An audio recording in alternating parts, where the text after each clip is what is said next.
It is week 3. We are ready to go for week 3 here on the Live with Friday Night Drive. The podcast continues, and we are still sorting things out, storylines developing as we speak, and some things that we're interested to talk about as we go throughout the next hour and a half for me, and deep into the depths of the night for Mr. Steve Soucie. How was your week, sir? How are you feeling on this Friday night, week 3?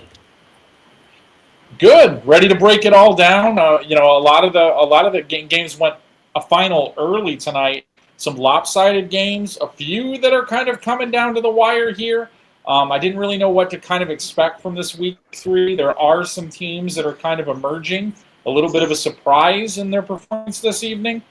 But most of it has been, at least so far from what I've seen, has been pretty much the way that I expected it to go, and some pretty wide margins in a few of these.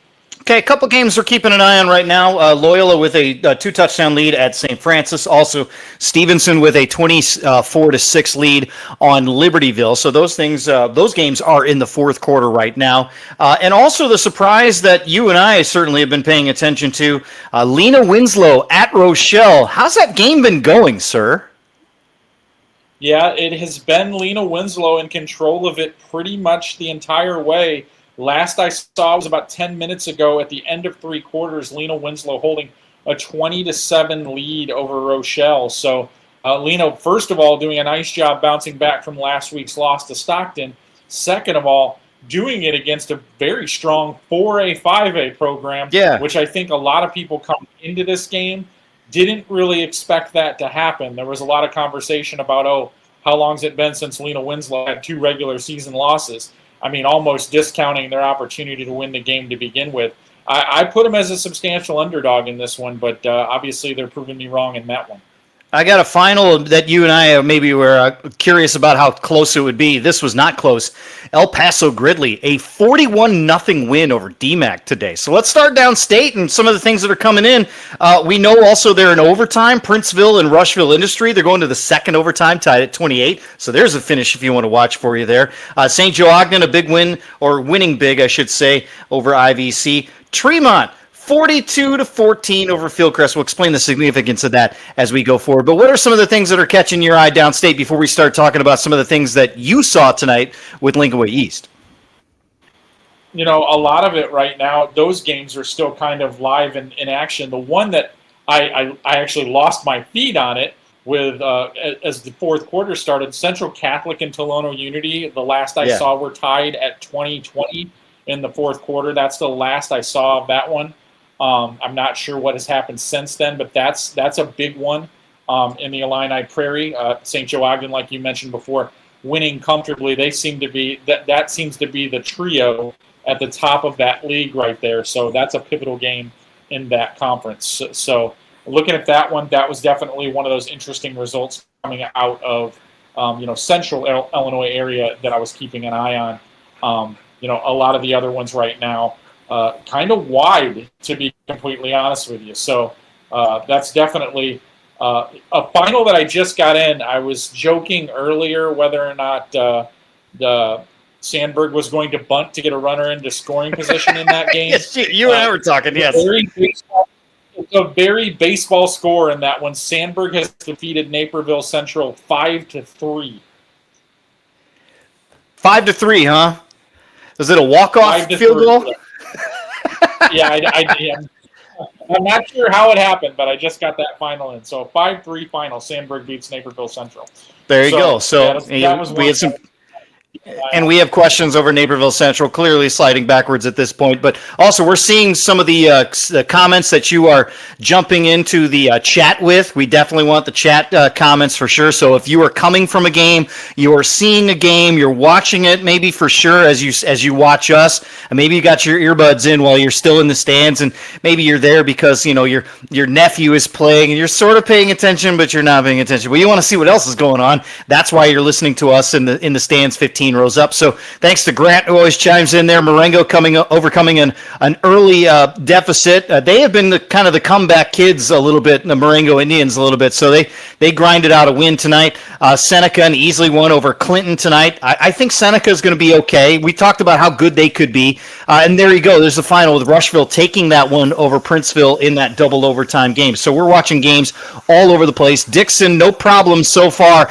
I don't think they're going to lose a 70-point lead, but that clock is running. So Dixon all over Rock Falls, 70-0. So they bounce back nicely with a matchup over Rock Falls. Also, I saw that comment on the field goal, 9 seconds left. There you go, as Levi mentioned there. So it was close to a walk-off, about as close as you can get. And we also have the final scrolling at the bottom of the screen, St. Charles North and Geneva. I got to watch a quarter and a half of that. I'll give you my thoughts momentarily. And then I also had a chance to go watch Loyola and St. Francis tonight. So I made it to 2 games. As I was talking about, I actually made it there and saw a good chunk of football. We'll report on that. But for you at Lincoln Way East tonight, just observations on what you saw. We know how good of a defense it is. We know how good of a quarterback they have. You got to see him in person. What'd you see? Well, I actually didn't. I was just telling you what I had seen off. I thought you were there in person. No, I did not go up there tonight. It was a dominating performance. I probably would have gotten, as much as I enjoy watching Lincoln Way East play, the domination would have made me feel like I wasted a trip because they did it so quickly. They had scored 3 touchdowns in the first 5 minutes of the game, led 33-0 at the end of the first quarter, ended up with a 56-7 victory in that game. Playing reserves and the running clock the entire second half. I think it was 47-7 at halftime or something along those lines. So other dominating performance for Lincoln Way East. I was talking with Coach Rob Vonar earlier this week about where Jonas Williams fell on the career stat lines in terms of chasing down a couple of state records, both in terms of passing yards and passing touchdowns. He's still a reasonable distance away from both of those records, but for a while I was starting to think he was going to try to get them all tonight. He didn't play very long, but he still put up some decent numbers in that one, and I bet you he's significantly closer to both of those records as he was before this evening began. Cruising tonight, Lincoln Way East, no surprise. We're keeping an eye on Mount Carmel and Nazareth tonight as well. I know Warren took care of Lake Forest. That was the final there. So that was a 22-6 final. Harlem and Hononegah, it's 24-2. The Huskies with the lead at Hononegah. They're in the fourth quarter winding down. So Harlem gets a big one there in the Nick 10. That's probably how that's going to shake down for sure. Watching the Lena Winslow result right now. They are about 4 minutes to go in that one. Lena Winslow with a 20-7 lead on Rochelle. Any other games that are going on right now that you're watching that catch your eye? And I'm just going to fly around too. What do you got? Yeah, right now I'm keeping an eye on this Barrington-Glenbrook South game. I just flipped it on. Started really fast. Started fast, but Barrington has been pretty much dominating it since that early rush from Glenbrook South. Up 35-24 with about 10 minutes left to play in that one. That's been pretty much there. I just clicked on the Bishop Gorman East St. Louis game, so we're going to have a little. How's that going? A little what I like West Coast football action tonight because that one's in the early second quarter. Bishop Gorman with a 7-0 lead, so I'm looking at that. And then I'm watching the early fourth quarter over here with Loyola and St. Francis. That's a 29-13 score. And I have Oswego on right now. They are on the road. I think they're at Plainfield. Where are they tonight? Where is Oswego's at Bolingbrook tonight. So keeping an eye on that one as that's going on. But again, the scoreboard's tough to see. So again, finals you got, scores you got, let us know. Tuscola over Tri-Valley tonight. That's a bit of a surprise. 28-27 the final there. Byron cruising 35-7. So over Oregon there. As you see, we flash the score. Weather on the go, always on top of it there. I had a chance to, and as you go ahead and keep an eye on some of those games going with East St. Louis, as I mentioned what I saw tonight in terms of my observations. St. Charles North, good football team, but I watched Geneva probably put their best drive of the year together. And, for the Geneva faithful, hoping that that's not the best drive they see all season, they opened the game. This is St. Charles North's homecoming, by the way. So you want to talk about parking and having a tough time getting in there? That was not the easiest place to get into tonight. and having you and I have done this for 30, 40 years, there are little nooks and crannies with certain parking lots. You know how to navigate to get in there for sure. And I was able to do my maneuvering tonight to get in there. But Geneva opened the drive with a 7-minute, 11-second drive to get a touchdown, and they just pound the ball. The reason that's significant is because anyone that's going to face St. Charles North just got a playbook on how to beat them. If you can hammer them away and control the line of scrimmage, that's a particular way to do it. I know St. Charles North won the game tonight. I think Geneva doesn't have as many horses as they did last year, so that was kind of why I thought it was going to go that way. Still thought that they played very well, considering all things, but I think St. Charles North had put some stuff on film tonight that may have hurt them in terms of strategy. So they're going to have to be able to control the line of scrimmage defensively. They're going to have to put more pressure on the football, and they're going to have to be able to stop the run, something I didn't see a lot of in the first half. Again, I don't know the adjustments they made for the second half. I certainly know, Keith Snyder's defense and his ability to adjust as someone myself who's coached with the guy for sure. But I was very impressed with Geneva, and I actually was very impressed with how St. Charles North rallied out of that in a grindy game in conference, teams that know each other extremely well. On the other side of the games that I was able to go to, I got in the car, and in case you're wondering, St. Charles North to St. Francis and Wheaton is about 25 minutes if you hit all the lights right. I didn't hit all the lights right tonight, of course. That's another place that's even harder to get into in terms of location and where the field is and how you park there. And I managed to pull it off, put it that way. So I was impressed with what Loyola has offensively. St. Francis is a good football team. They got a good aerial attack, but this is the best pressure they've seen all season to this point. And that front four for Loyola was causing all sorts of problems in the second quarter. I was sitting there watching them, and it gave them they had to give up the football. Loyola was a beneficiary of a couple of good field positions drives. They ended up getting a touchdown. Got a field goal out of it. St. Francis tried to push their way down towards the end of the first half and was able to move the football when you spread it out in a 2-minute drill situation. They're going to be a good team to bother some teams in 4A or 5A, wherever they land. Where do you have them right now, St. Francis? Do you have them in 5A? That's where they've always been for the last few years. Yeah, and I think it's fairly concrete. There might be a little waiver to that, but I think right now they're pretty solid in 5A. Sure. So, and then that's a team that's going to be hard to beat, in that class for sure. So that was just something that I noticed. But Loyola's awfully good. They've got a couple of running backs. They've got some depth there, and they've got some size, and they got a big dude. They can run around the corner. And it's like, okay, how are you going to stop this freight train? So I really liked what I saw from really both teams tonight. You can tell it was one of these. One's really good here, and one's really good here. When they go their class ways, they're going to be very successful in the postseason. But this was certainly not last year when St. Francis went to Wilmette and beat Loyola at their place. I went and stood on the Loyola sidelines, and can I just tell you, after a year like that, it was a very quiet, locked-in, focused sideline. That was impressive. Because of what happened last year, they were determined to make sure that was not going to happen again. They got out early to a two-touchdown lead, and they've been trading points ever since. So impressed with both teams tonight. When I had a chance to watch Loyola and St. Francis, there are 9 minutes left in the fourth quarter there. Loyola right now with a 16-point lead. And I tell you what, that turf is really blue. I sent you a picture. It's a very blue turf. Like it's a little alarming when you see it. You see it on the stream, and it's like, oh, that's cute. But when you get there in person, it's super bright, and you're like, wow. And I had been there when it was green, like maybe 10 years ago. This is the first time I've been back in a long time. So, what else are you seeing right now that's jumping out at you as we look at scores that come in?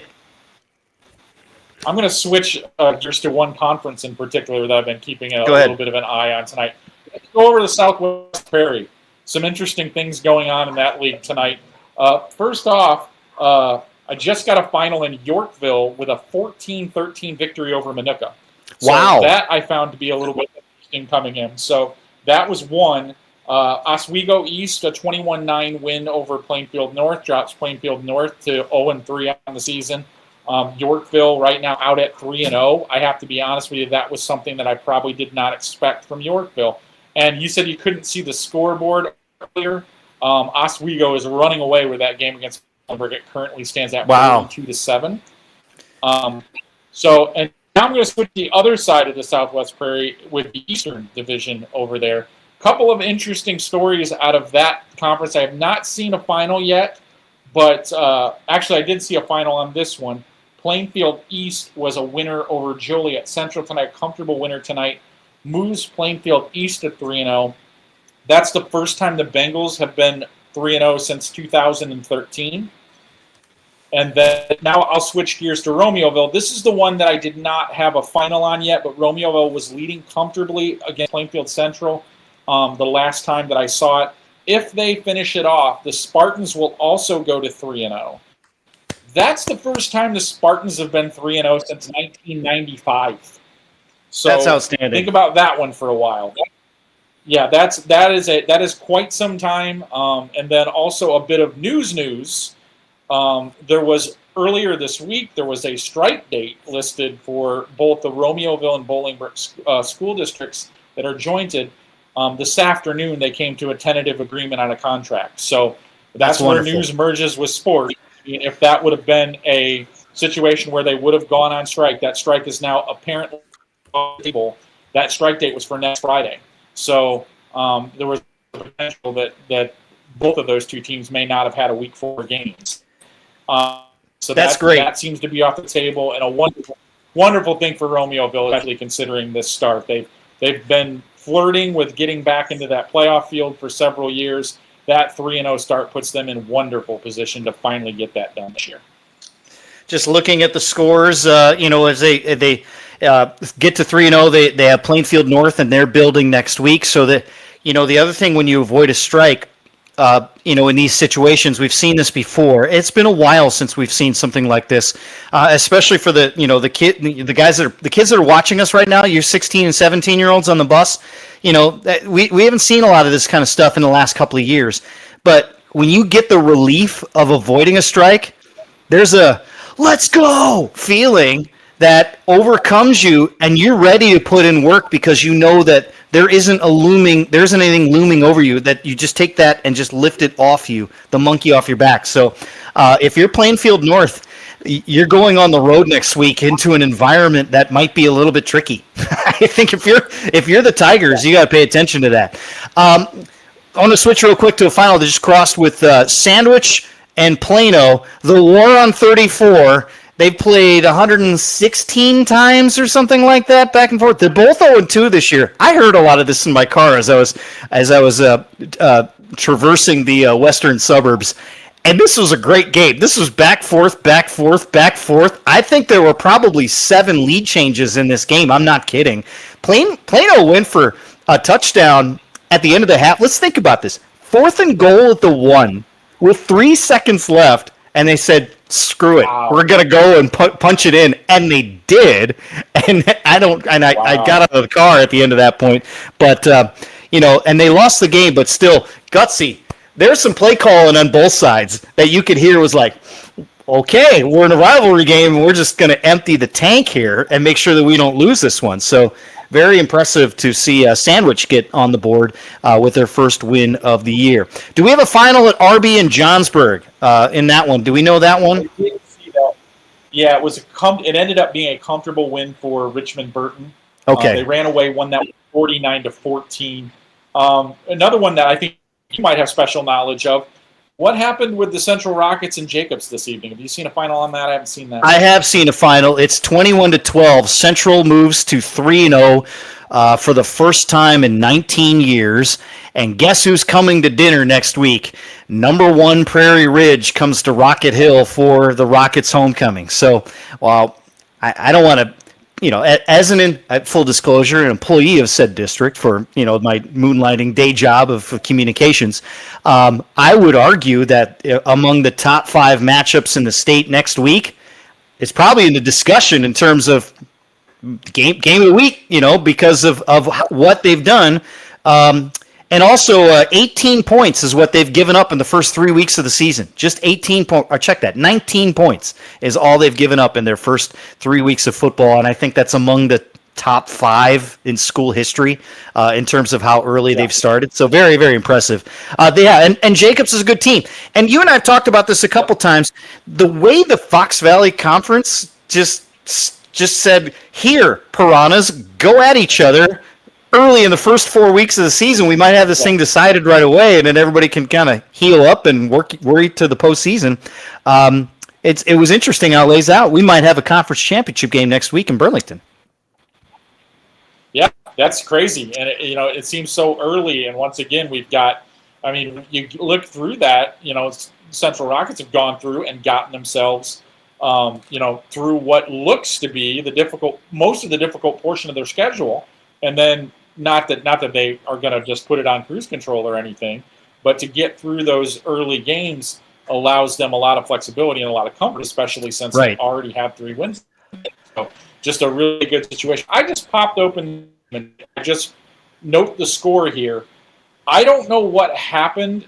What happened after Lincoln Way East beat Maine South so badly in the first game of the season. But whatever happened after that at practice. Yes, I have the game on. Yeah. 45-6 right now, Maine South over Palatine. This team has been on fire after losing that game in lopsided fashion in week 1. So there's 8.5 minutes to go in that one.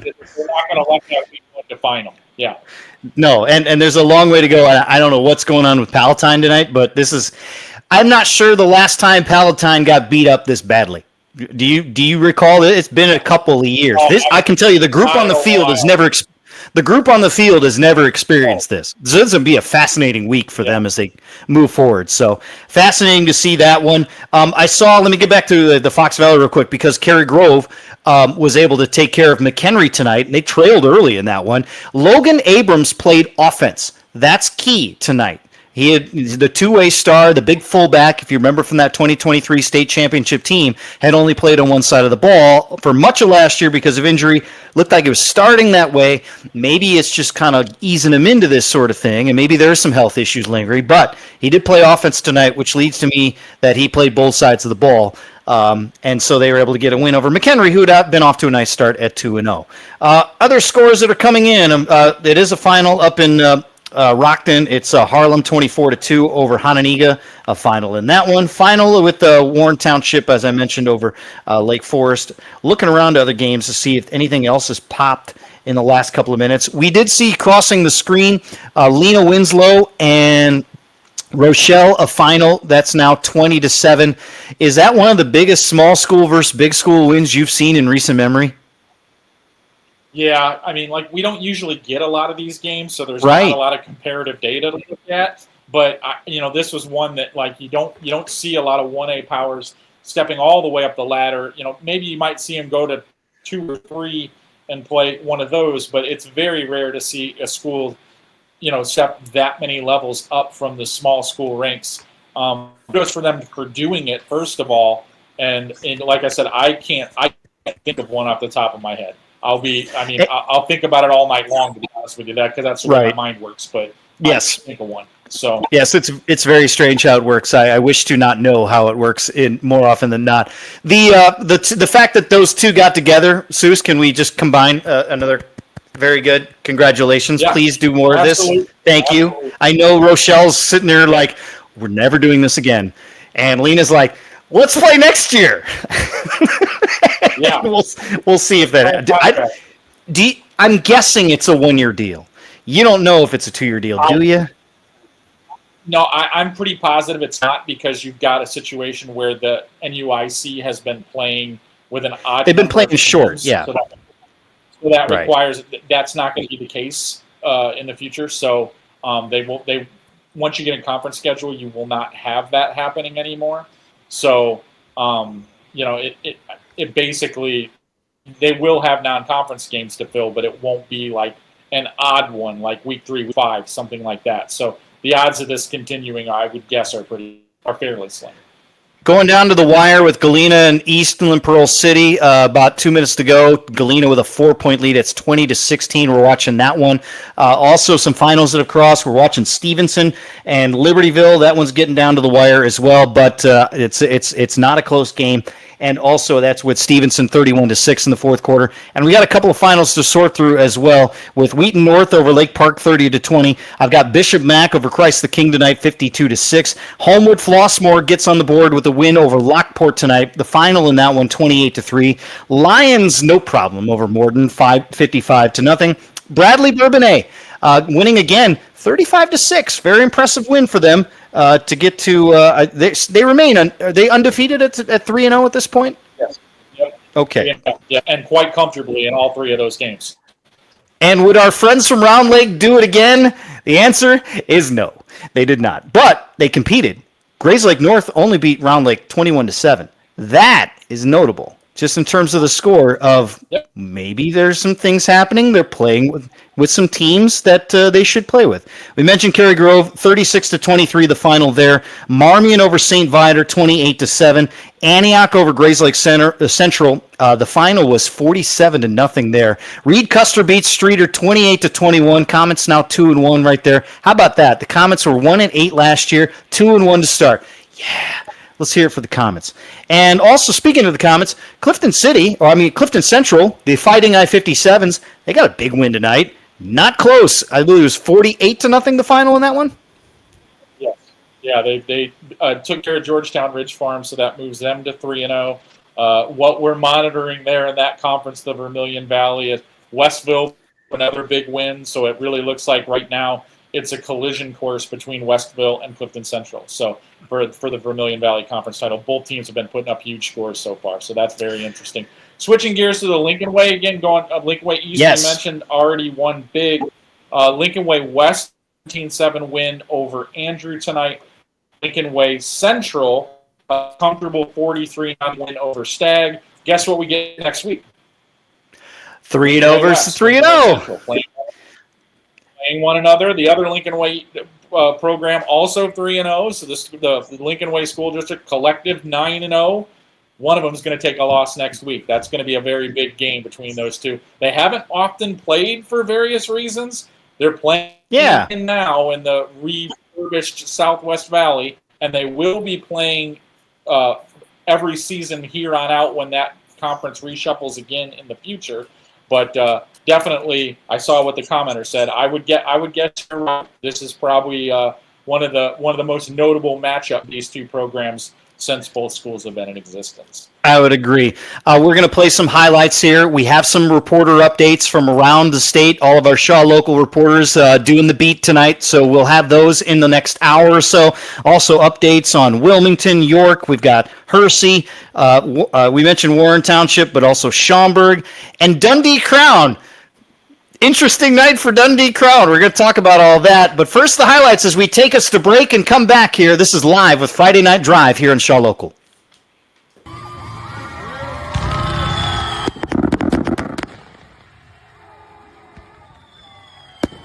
The referees, Jeff Wilson.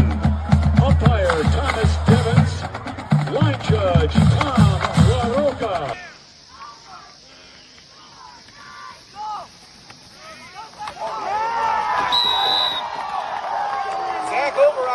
Touchdown.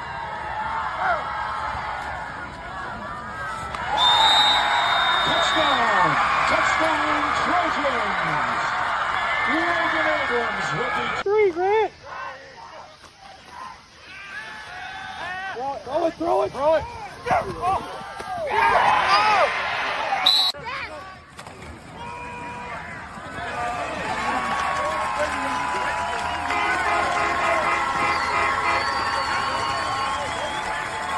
Straight drop, Ellis looks, he's going down the field! Right there! Ellis dropping pass to Baker! Rosa Edwards! Boilermakers, touchdown!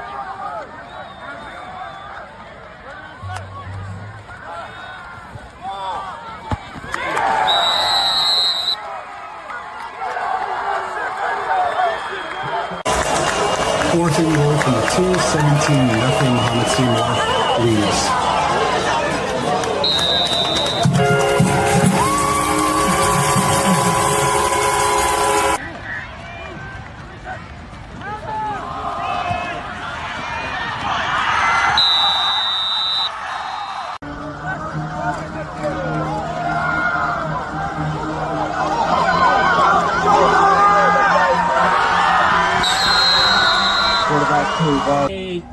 Ooh.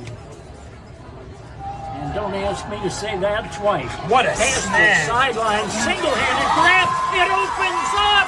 Touchdown. Cole. Calvin Cole, ladies and gentlemen, he takes that and goes 26 yards to the house.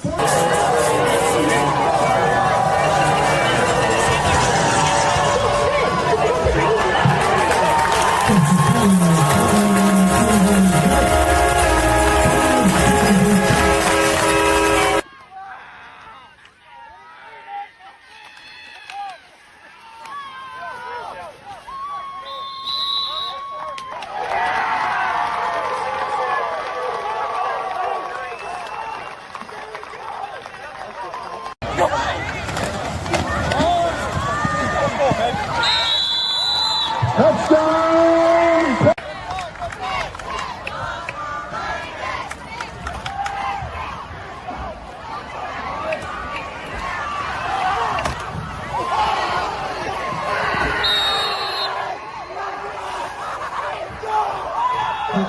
For the score.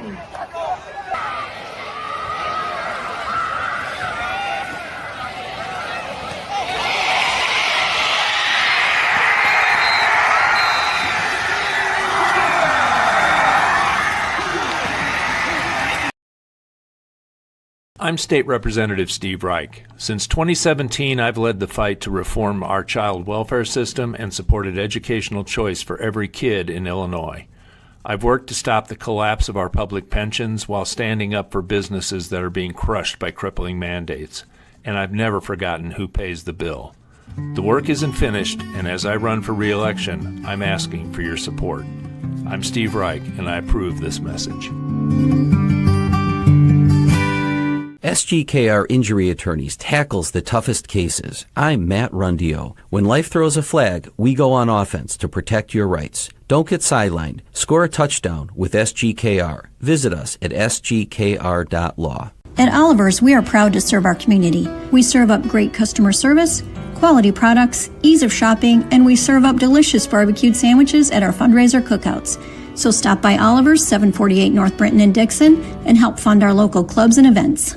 In Illinois and into Iowa, the story of Shaw Media is a story of trust. Since 1851, we've been informing, connecting, and reflecting the communities we serve, large and small, rural and urban, suburban, and river towns alike, with dozens of local newspapers, radio stations, magazines, and specialty brands like Friday Night Drive and Starve Rock Country. We meet people wherever they are. We shine a light on local government. We celebrate Friday night touchdowns. We tell the stories that shape your day, from neighborhood heroes to the Chicago Bears. But what truly sets us apart? It's our people. The award-winning journalists, broadcasters, and storytellers who live here, work here, and care deeply about what matters most to you. We don't just report the news. We're part of the fabric of the places we serve, from the Mississippi to the Illinois, from the Fox all the way to the chain of lakes. Trusted for generations, still earning it every day. Shaw Media, your most trusted local source. All right, welcome back to Friday Night Drive, live with Friday Night Drive here in week number 3. Matt Rodewald, Steve Soucie with you here. Souce, what are you looking at as we head into our second half an hour? We've got some finals to report, games going down to the end. Stevenson, I believe, tacking on some more points. 34-6, their score. If that is good, looks like it was not. Never mind, 31-6 at Libertyville. What are you looking at right now? Well, our late night game is flying along. That Bishop Gorman East St. Louis game is already at halftime. 14-3 in favor of Bishop Gorman. So that's the one that I'm keeping track of. But the other ones that I have up on my screen right now are kind of runaways, right? I didn't close out that. Barrington ended up getting 51 on that one. That one was almost over. 51-31 in that one. Maine South up 52-6. That just went final in that one. And then I'm watching the close here of the Loyola St. Francis game. Just kind of looking through some scores during the break there. Well, the one thing that struck me, and you mentioned it a little bit earlier, Logan Abrams back on the field tonight. Earlier today, someone slid into my DMs that I did not know and said, I hope you guys have someone out at the Cary Grove game today because guess who's back? And then sent me a montage of pictures of Logan Abrams running back again. So Abrams I back. appreciate it. Tell a friend. Yeah, yes, I appreciate the heads up on that information. So the foreshadowing for what we were about to see this evening, I appreciate that.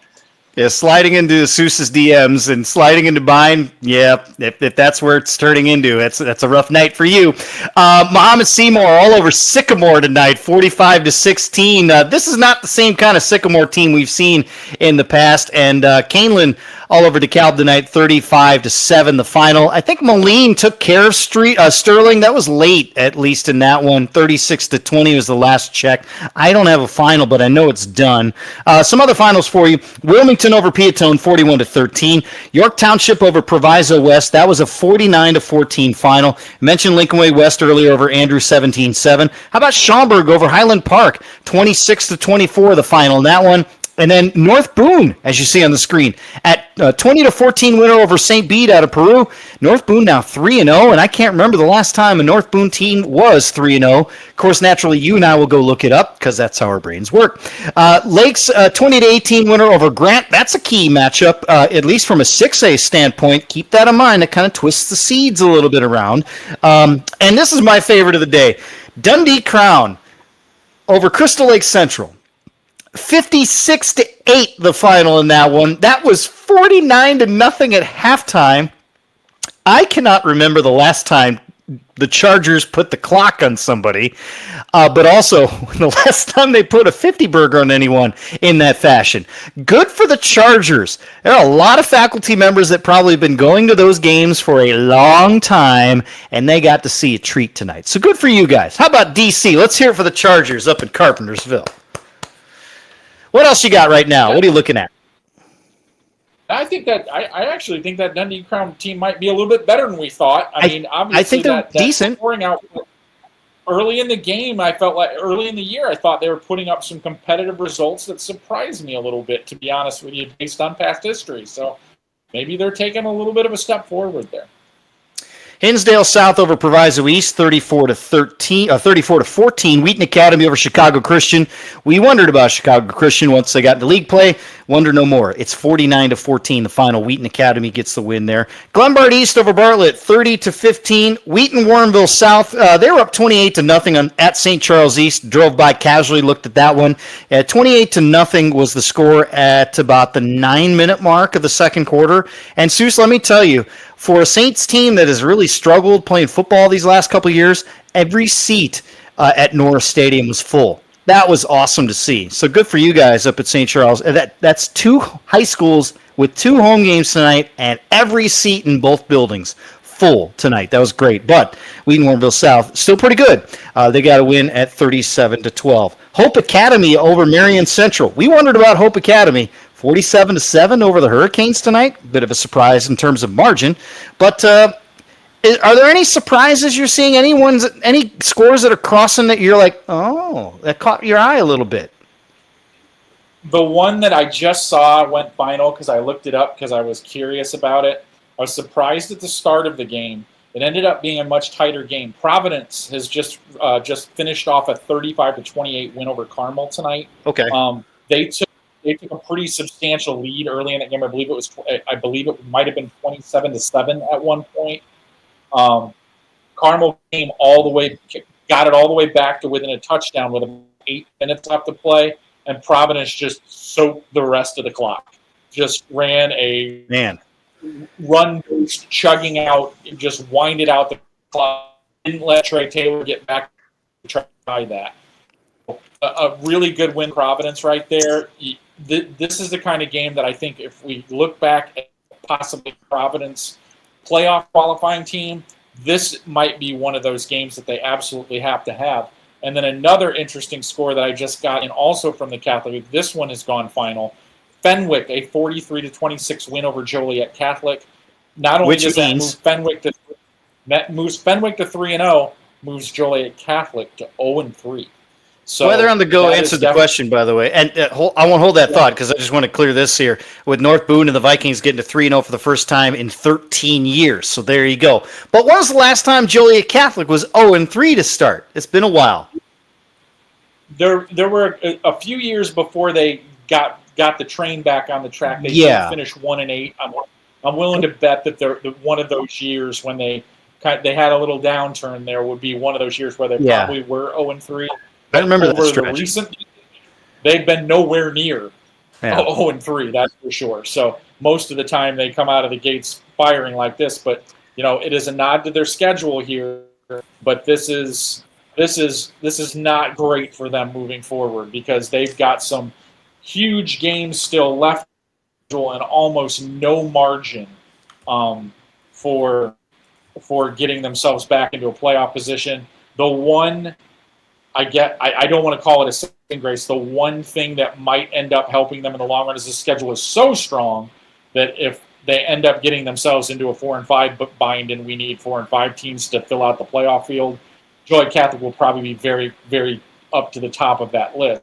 But that's a discussion for a little bit farther down the line. But you have to consider the fact that Nazareth awaits in week 5. Mount Carmel is in week 7.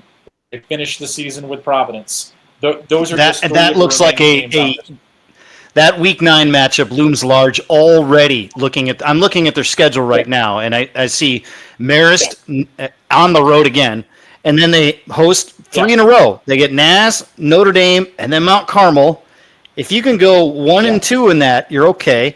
De La Salle on the road, you're going to get that. But if you can get Marist, Notre Dame, De La Salle, and set yourself up to back your way in by beating Providence, okay. But that's a risky run here. Otherwise, at this point, you go 1 and 2 in that job that you just mentioned, you're going to get 5 losses.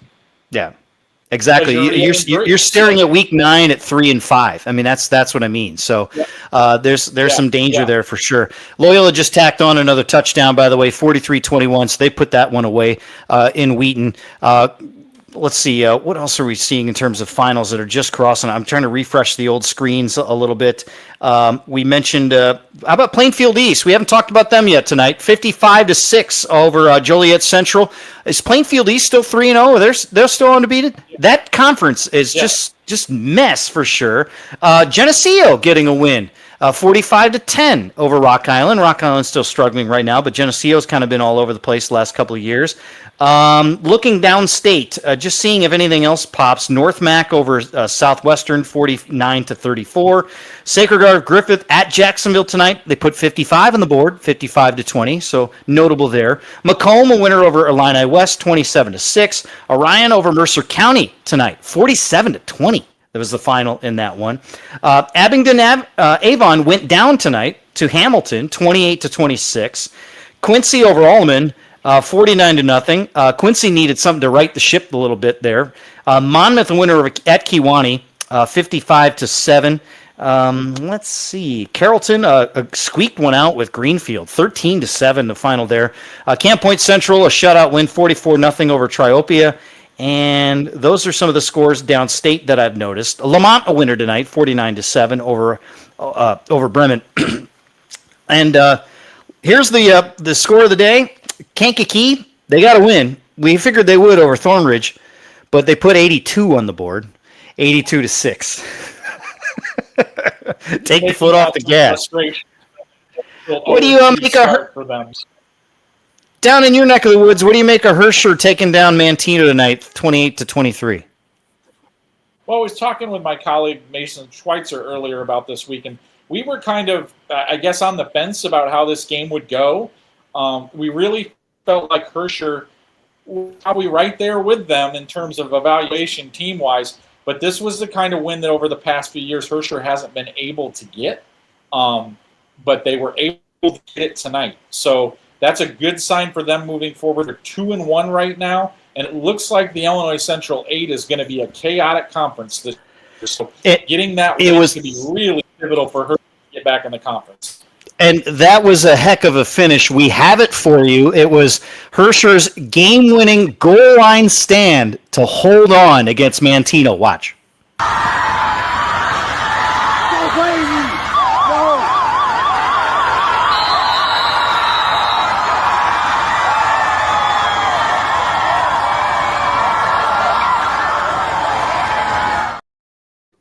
You know, Hersher and the Tiger Nation has had a rather interesting year from an atmosphere standpoint. They had Bishop Mack coming to town, and it looked like there'd been more people there at that game than there'd been in a while. And then they go to Mantino and they finish it off that way. How about them Tigers? That's a heck of a finish. Yeah, it's a once again really good situation for them now, 2-1.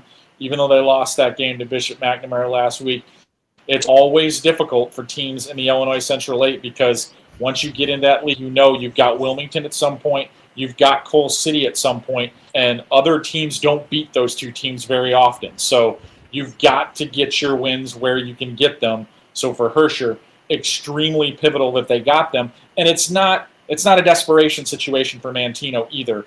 I mean, they came out of the box at 2-0 as well, so they dropped to 2-1. They can certainly regroup and get themselves back in line for potentially running down a playoff spot as well. But key, as you said. I want to switch back to Plainfield East because we have more. Rob Esterly was there.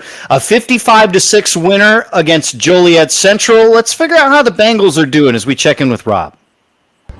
This is Rob Osterly with Shaw Media and Friday Night Drive here at Joliet Central, where Plainfield East just scored 55 points for their third straight game and beat Joliet Central 55-6 to start off 1-0 in the Southwest Prairie East. David Kroom had 113 yards and 3 touchdowns on only 10 carries. Brady Cloherty threw for 3 touchdowns, and the Bengals scored 2 special teams touchdowns. So just a complete game for the Bengals. Joliet Central got their touchdown on a 34-yard touchdown run by Tristan Sellers.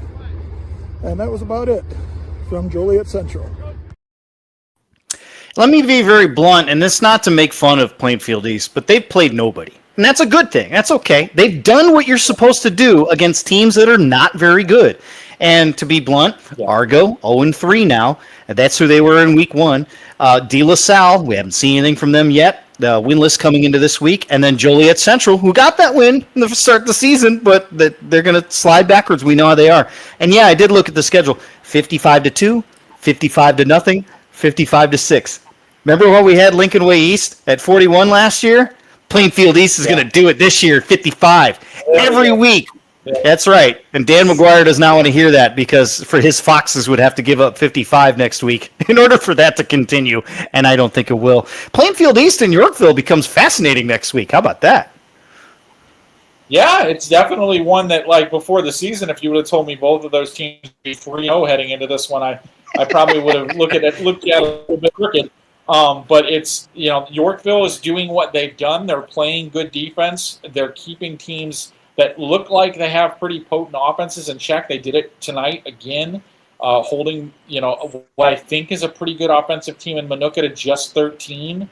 So they're keeping people in check. They're not too flashy on offense, but doing what they have to do. You don't get style points. It's all about the W and the L here. Yep. And that's what Yorkville's been able to do out of the gates. So really, really nice situation for them now moving forward, because this conference, once again, looks deep on that side, but you still have a couple of crossover games left, so for them to be 3-0 already, they're in really great shape moving forward. Yorkville going 3-0, playing all 3 of their games on their sparkling turf. That's maybe 2 years old at this point. So this will be their first trip on the road. If they can get by that, who's waiting on the other side is Oswego.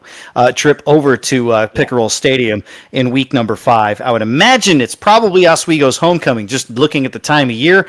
But I don't know that for sure. But either way, a Yorkville-Oswego battle with 2 teams that are undefeated. I know Oswego is probably significantly better, but still, fun week. And those 2 schools, they do not like each other in terms of rivalries go. So that'll be fun.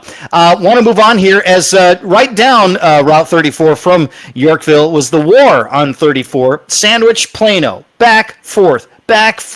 Josh Welge's probably doing the tennis head, back and forth the whole time. 2-point win for the Sandwich Indians, and he has the recap. This is Joshua Welge from Friday Night Drive here at Sandwich High School, where the final score, Sandwich 32, Plano 30. Sandwich's 4th straight win in the series. Great game. Came down to the very end. Sandwich got the ball after Plano had a 21-yard field goal. Unsuccessful, high snap, wasn't able to get anything off. But then Sandwich had a 4th and 2 at their 29-yard line with 3:45 left. Call a timeout. elected to go for it. Quarterback Braden Behringer got it, and they subsequently ran the clock out. They ran out the last 5:46. For Sandwich, Nick Michaelik with 2 long touchdown runs. Jeffrey Ashley also with 2 touchdowns, including the go-ahead touchdown in the fourth quarter. For Plano, Colton Shamando with 2 touchdowns. Again, final score from Sandwich, Sandwich 32, Plano 30. 32-30, Sandwich gets the win. They have Johnsburg coming to them next week, so we'll see if we can get Sandwich back to 2-2 to try and figure some things out for them.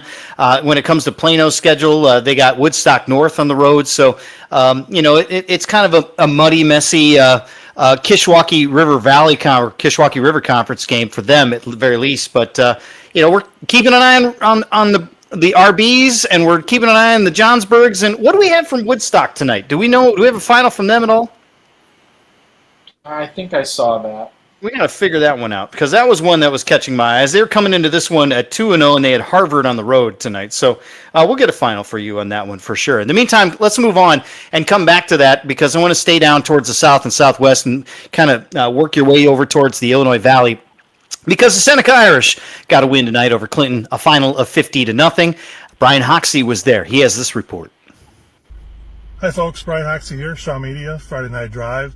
Tonight I was south of Bloomington in Clinton, Illinois, with the Seneca Fighting Irish. Irish got off to a slow start. They still led 8-0 after the first quarter, 28-0 at halftime, and ended up with a 50-0 win over the Maroons. Seneca rushed 46 times for 419 yards, led by Cam Schrei, who had 10 carries for 199 yards and 3 touchdowns. And the defense was just as impressive for Seneca, holding Clinton to minus 23 yards rushing and 89 total. So again, from Clinton, Illinois, Seneca 50, Clinton nothing. When you hold a team to 23 minus 23 yards rushing, you're going to win that game. Is that an easy one? I mean, that includes sacks. We know that includes sacks, but still, when you're dominant up front, it makes a difference. Yeah, I can't really remember any time I've ever seen a team run for that kind of negative yardage and still win the football game. So yeah, that is kind of a locked in stone type of situation. If you cannot move the ball at all on the ground, you're going to have a hard time winning football games. Some interesting Catholic League scores that I was just able to dig out. Whether to go, first of all, informs me St. Lawrence 15-14 win over Niles Notre Dame. St. Lawrence goes to 3-0. That's Niles Notre Dame's first loss of the season. And I think we're going to get a lot of these games in the Catholic League this year. IC Catholic with a 33-12 win over St. Ignatius. So that moves IC Catholic to 3-0. So another good situation for them. And then the other one that I had, Marmion with a 28-0 win over St. Viator. So nice win for Marmion right there. So the once again, it looks like the Catholic League is definitely going to be a jumble. Bouncing around a little bit, Naperville North 35-14 over Mattia Valley. Buffalo Grove got a win over Deerfield tonight, a final of 27-24.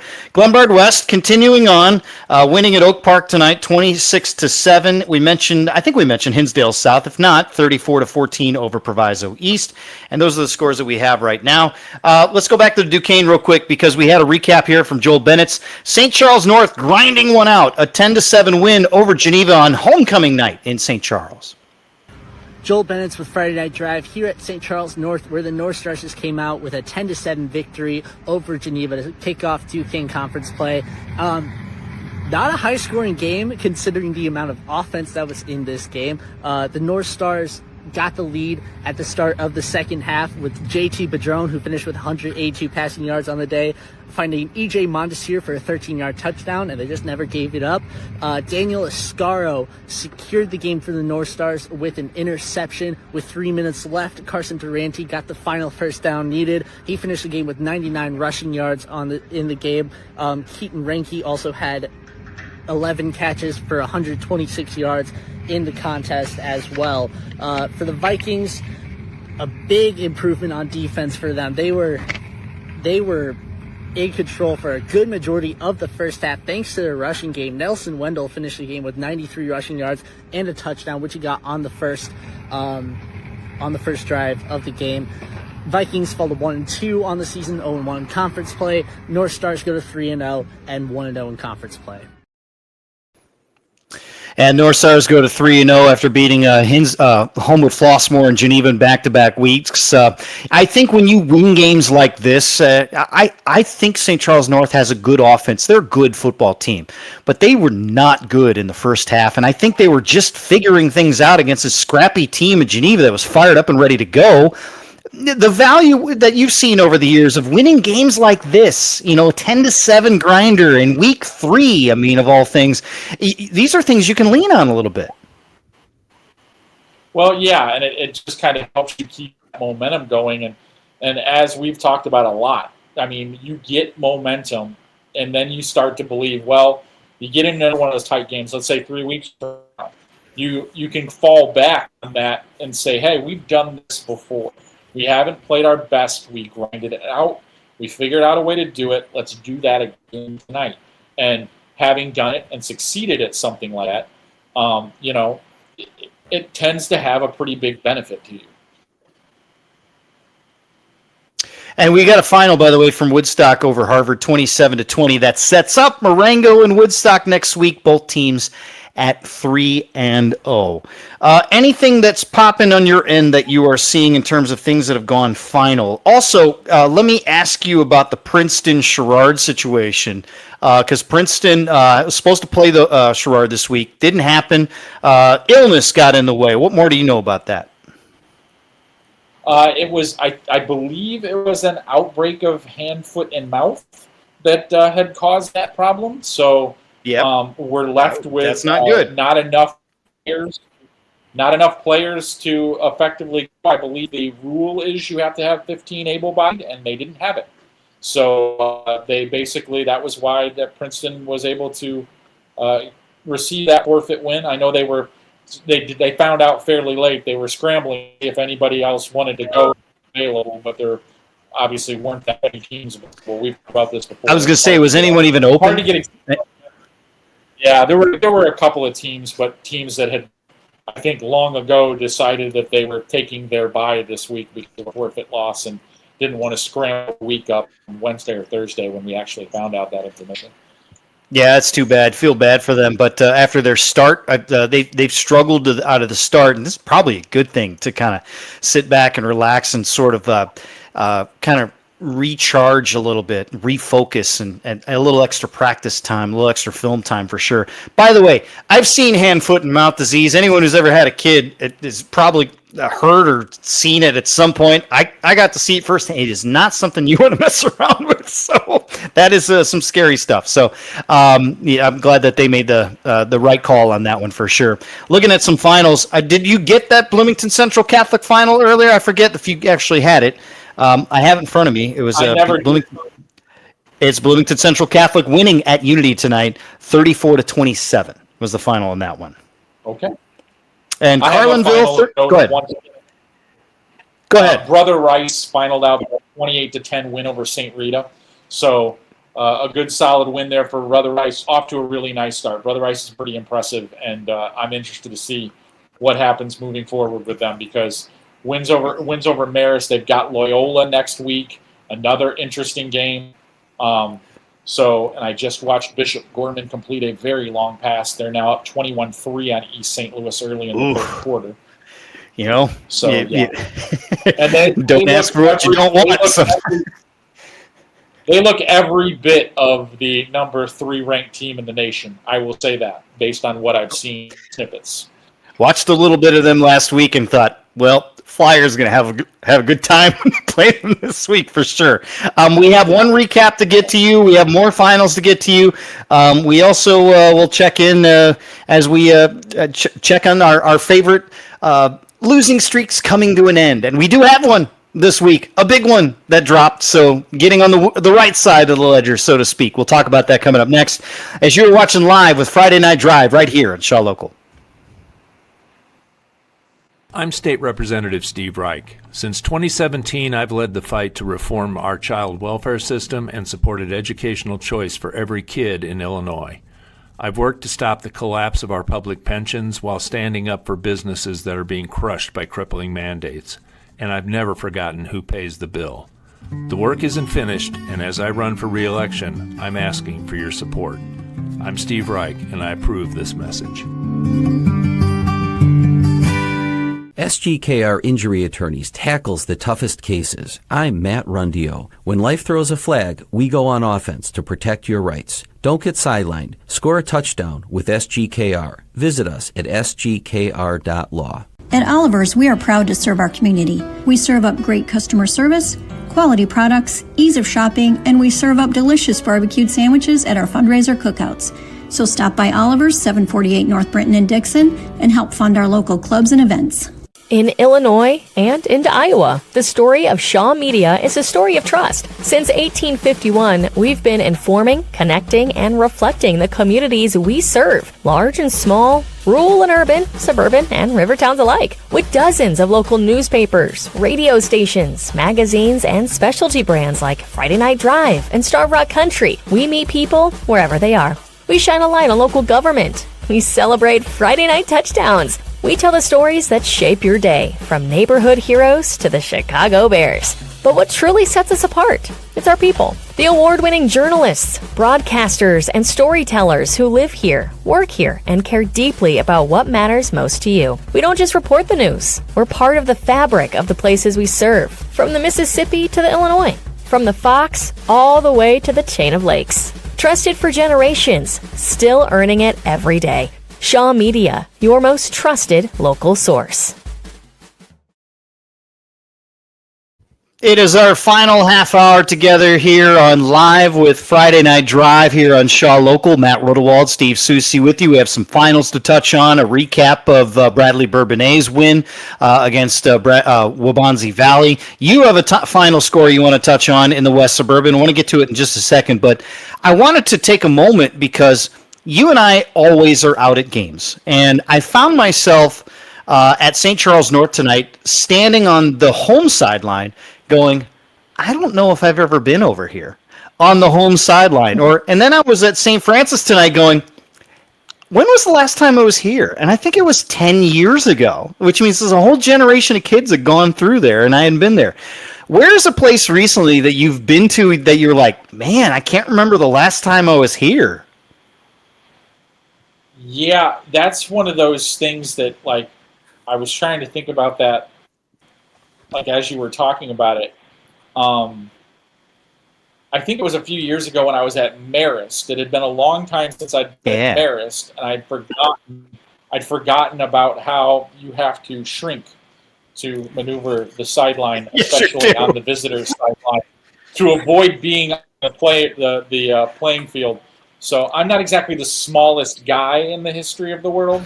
So that I do remember that was a definite pinch for me in a couple of situations to avoid getting tackled at one point or another. So yeah. It's funny you mentioned Marist because I haven't been there in 10 years, and the day I was there last was the 15-inch semifinal snowstorm that we all got in that November, and they had to push the game back. So if you know Marist, there's no track around that place, which means, as you talked about, it's a little snug around the sidelines. So when you're pushing 15 inches of snow off, there isn't anywhere for it to go. So when they push it through the end zones, if you're diving out of the end zone, you're diving into a snow pile, and it's probably ice at this point. And there's no, usually when we try and get from one sideline to the other sideline, you walk through behind the end zones. There's just no way to do that day. I had to walk on the field during the game, and as they're kind of working their way, it's like, the guy like mopping the other end of the basket, in basketball, while on the other end they're playing, and he's like, oh, I got to get out of the way.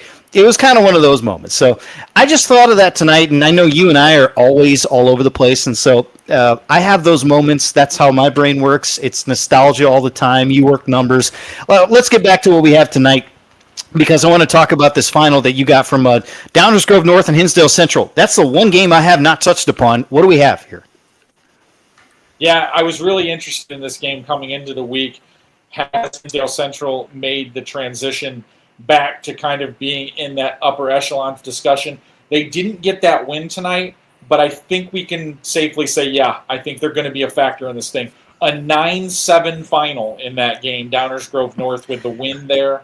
I'm not sure of the status of Downers Grove North quarterback Owen Lansu. I heard there might be an injury situation there. I do not know if he played tonight. So definitely kind of a situation there where you need to know all the facts for sure. But still, even in a loss, I think that's a really good sign for Hinsdale Central. They're 2-1 now. Downers Grove North moving to 3-0. But I think they can be a factor in this in the West Suburban Silver, which is something that before the season, I don't know if I would have been talking about that after 3 weeks of the year. Right, and everybody else did what they're supposed to do tonight in that league. Lions, York, Glenbard West, all getting wins tonight for sure. So interesting either way. That was the first big one we had in the West Suburban Silver, and I think Hinsdale Central is going to be a factor, as you've said, throughout the rest of the season. Got a couple of recaps we want to get to as well. Let's start down in Bradley Bourbonnais.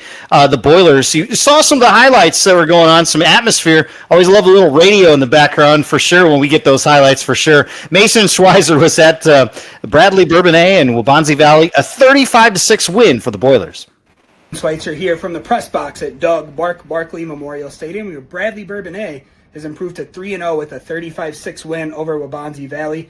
The Boilermakers have outscored their opponents 117-13 now through 3 games. Ellis Johnson completed his first 10 passes, finishes the night 18 of 22 for 231 yards, 3 touchdowns. 2 of those were twin 37-yarders to Lizelle Edmond, one in the first quarter, one in the third.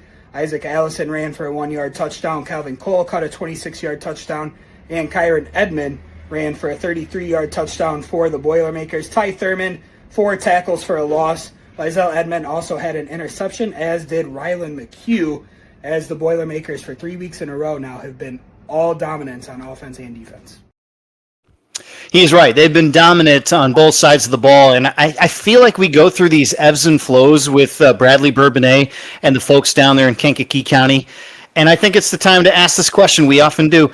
Are we not talking about them enough in terms of their impact that they can have in the Southwest Valley? Well, there's a lot of interesting things with Bradley when you look at them. You know, I knew this team would be really good offensively. Heading into the year, I felt like they had a myriad of weapons. I had no anticipation that this defense would be as solid as it's been. They've held people in check. Crete Moni, a team that I think is capable of scoring a lot of points, they held that offense in check. Waubonsie Valley's been off to a nice start, held them to 6 tonight. And Bradley's got kind of a little bit of a quirky schedule here. They are playing a team out of Missouri next week, St. Mary's, who lost to IC Catholic early in the season. They're playing someone from Illinois tonight. I can't remember who it was, but there's a little bit of data in on there. I think that's a game that Bradley can win. Then they've got a struggling Stag program in week 5. I think there's a very good likelihood that when they reach that back third of their schedule, where the 2 most ominous games on their schedule are Lincoln Way Central and Lincoln Way West, they could potentially be running into that game with a spotless record in my mind. Couple of finals downstate. Maroa Forsyth 48-14 over Auburn. We have Mount Zion winning over Breeze Central at home tonight, 38-28, the final there. And we mentioned overtime. Rushville Industry over Princeville on the road. That was in double overtime, by the way, 40-34 the final. Sullivan over Sangamon Valley, 42-29. Williamsville a shutout win over Riverton, 48-0. Peoria Notre Dame over Champaign Central, 58-26. Carterville over Charleston, 49-13. A road victory for Carterville. And let's see if there's anything else we haven't touched upon just yet. I'm kind of switching screens back and forth. That Barrington game did go final, 51-31 over Glenbrook South. And we also mentioned Prospect, a 60-7 win over Niles West. Fenton, the Fighting Fentons, getting a win tonight over Elmwood Park, 55-6 for the Bison, in a big way for them for sure. We've got Herscher and Mantino, as we talked about them, and that goal line stand for the Herscher Tigers to hold on the road against Mantino, and a recap from Adam Tumino. Herscher's defense came up huge tonight to pick up a road win in Illinois Central 8 Conference play over Mantino. The Panthers had the ball, 4th and goal from the 2, final play of the game, with Hersher coming up with a big goal line stop to escape with a 28-23 win, improve to 2-1 on the year, send Mantino to 2-1 with the loss. For Hersher, it's their first win over Mantino since 2018, and comes in dramatic fashion tonight. So there's the recap, as we've talked about that quite a bit in terms of what that could mean for Hersher going forward. A couple more finals downstate. Tuscola 28-27 over Tri-Valley on the road. Ridgeview over Fisher, and the Bunnies go down 43-7. And Gibson City, Melvin Sibley. Not 4 towns, 3 towns. I love all 3 towns. 21-12. I don't care what anyone says. GCMS all the way. Big fan. Big fan over Leroy, 21-12. We had a losing streak end tonight. We're always happy about that. Was it Tremont? Was that correct? Yes. 20 straight losses. Let's hear it for Tremont. Yes. Getting on the right side of the ledger. I don't even know their nickname, and that's something that is unusual for me because I know all 500 nicknames. They're the Turks. You broke. Okay, very good. So congratulations to Tremont. As we're kind of gathering the finals, you kind of said something off the cuff. The top 25 games haven't really kind of materialized in terms of our ranked teams, so to speak. We haven't even mentioned Batavia. I knew they were cruising. Mount Carmel and Nazareth, we haven't talked much about them in terms of how that went. We had LaSalle Peru getting a win over Ottawa. My Ottawa Pirates went down. They were 2-0 going in, and now they are 2-1. But we didn't see much in terms of spectacular tonight, and even close finishes. No, and I mean, we're looking at this schedule coming in. I wasn't sure what we were really going to get. I think, we still have a lot to kind of gather, but I have been able to collect quite a few things. And the one thing that is kind of jumping off the page at me right now is you kind of expect the Chicago Catholic League to just kind of have like a lot of teams collecting, a bunch of teams at 2-1, a bunch of teams at 1-2. What I'm noticing so far, if I look at the list, is we've got a bunch of teams at 3-0, and a bunch of teams you would not expect at 0-3. Because another final that we did not discuss tonight, Montini beat Marist 28-21. They did. That not only puts Montini to 3-0, it puts Marist to 0-3. So you're looking at a lot of teams right now that have broken out in the Catholic League at 3-0, or in Loyola's case, 2-0, because they did not play in week 2. Right. But they don't have a loss yet. And they are putting themselves on a path to be okay here. And we've got a lot of teams that, oh my goodness, did he catch that ball? I'm sorry, watching the game. No, good. Keep going on that, because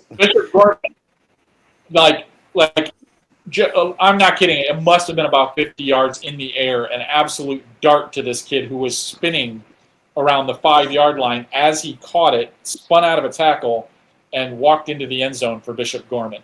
Yeah, this is a really, really, really good football team. I hadn't even turned that one on yet, but now I will. I will commit to it to see it now because it's the only one going on, 2.5 to go in the third quarter because they're out late.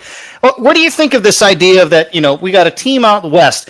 I think we should have a team out there every week that's just going on, IHSA After Dark somewhere on the West Coast. I mean, we can get our guys down to Bloomington to schedule a 9-game slate where somebody is out there all the time. Like in college, where you have the old Pac-10 game that didn't get done until 1 o'clock in the morning. So when you've been watching football, they would just get another one in to just keep feeding the beast. We'll just send Mount Carmel to Seattle to find their best team out there and say, here, go play them. What time do you want to play? 8 o'clock local time. Well, that's 10 o'clock in Chicago, huh? Yeah, I know. That's yeah, we're all in on that for sure. And somebody's got to go to San Diego. We can get somebody to Calabasas out there. We can send Loyola out to LA. Right? That's because they look like USC, and then that'll look nice. Although I will tell you this with Loyola, this is a very subtle thing. This is the nerd in me that comes out. Loyola wore the all whites on the road tonight. They didn't wear the gold pants. The sophomores have those now, so they go with the all whites as opposed to looking the traditional USC,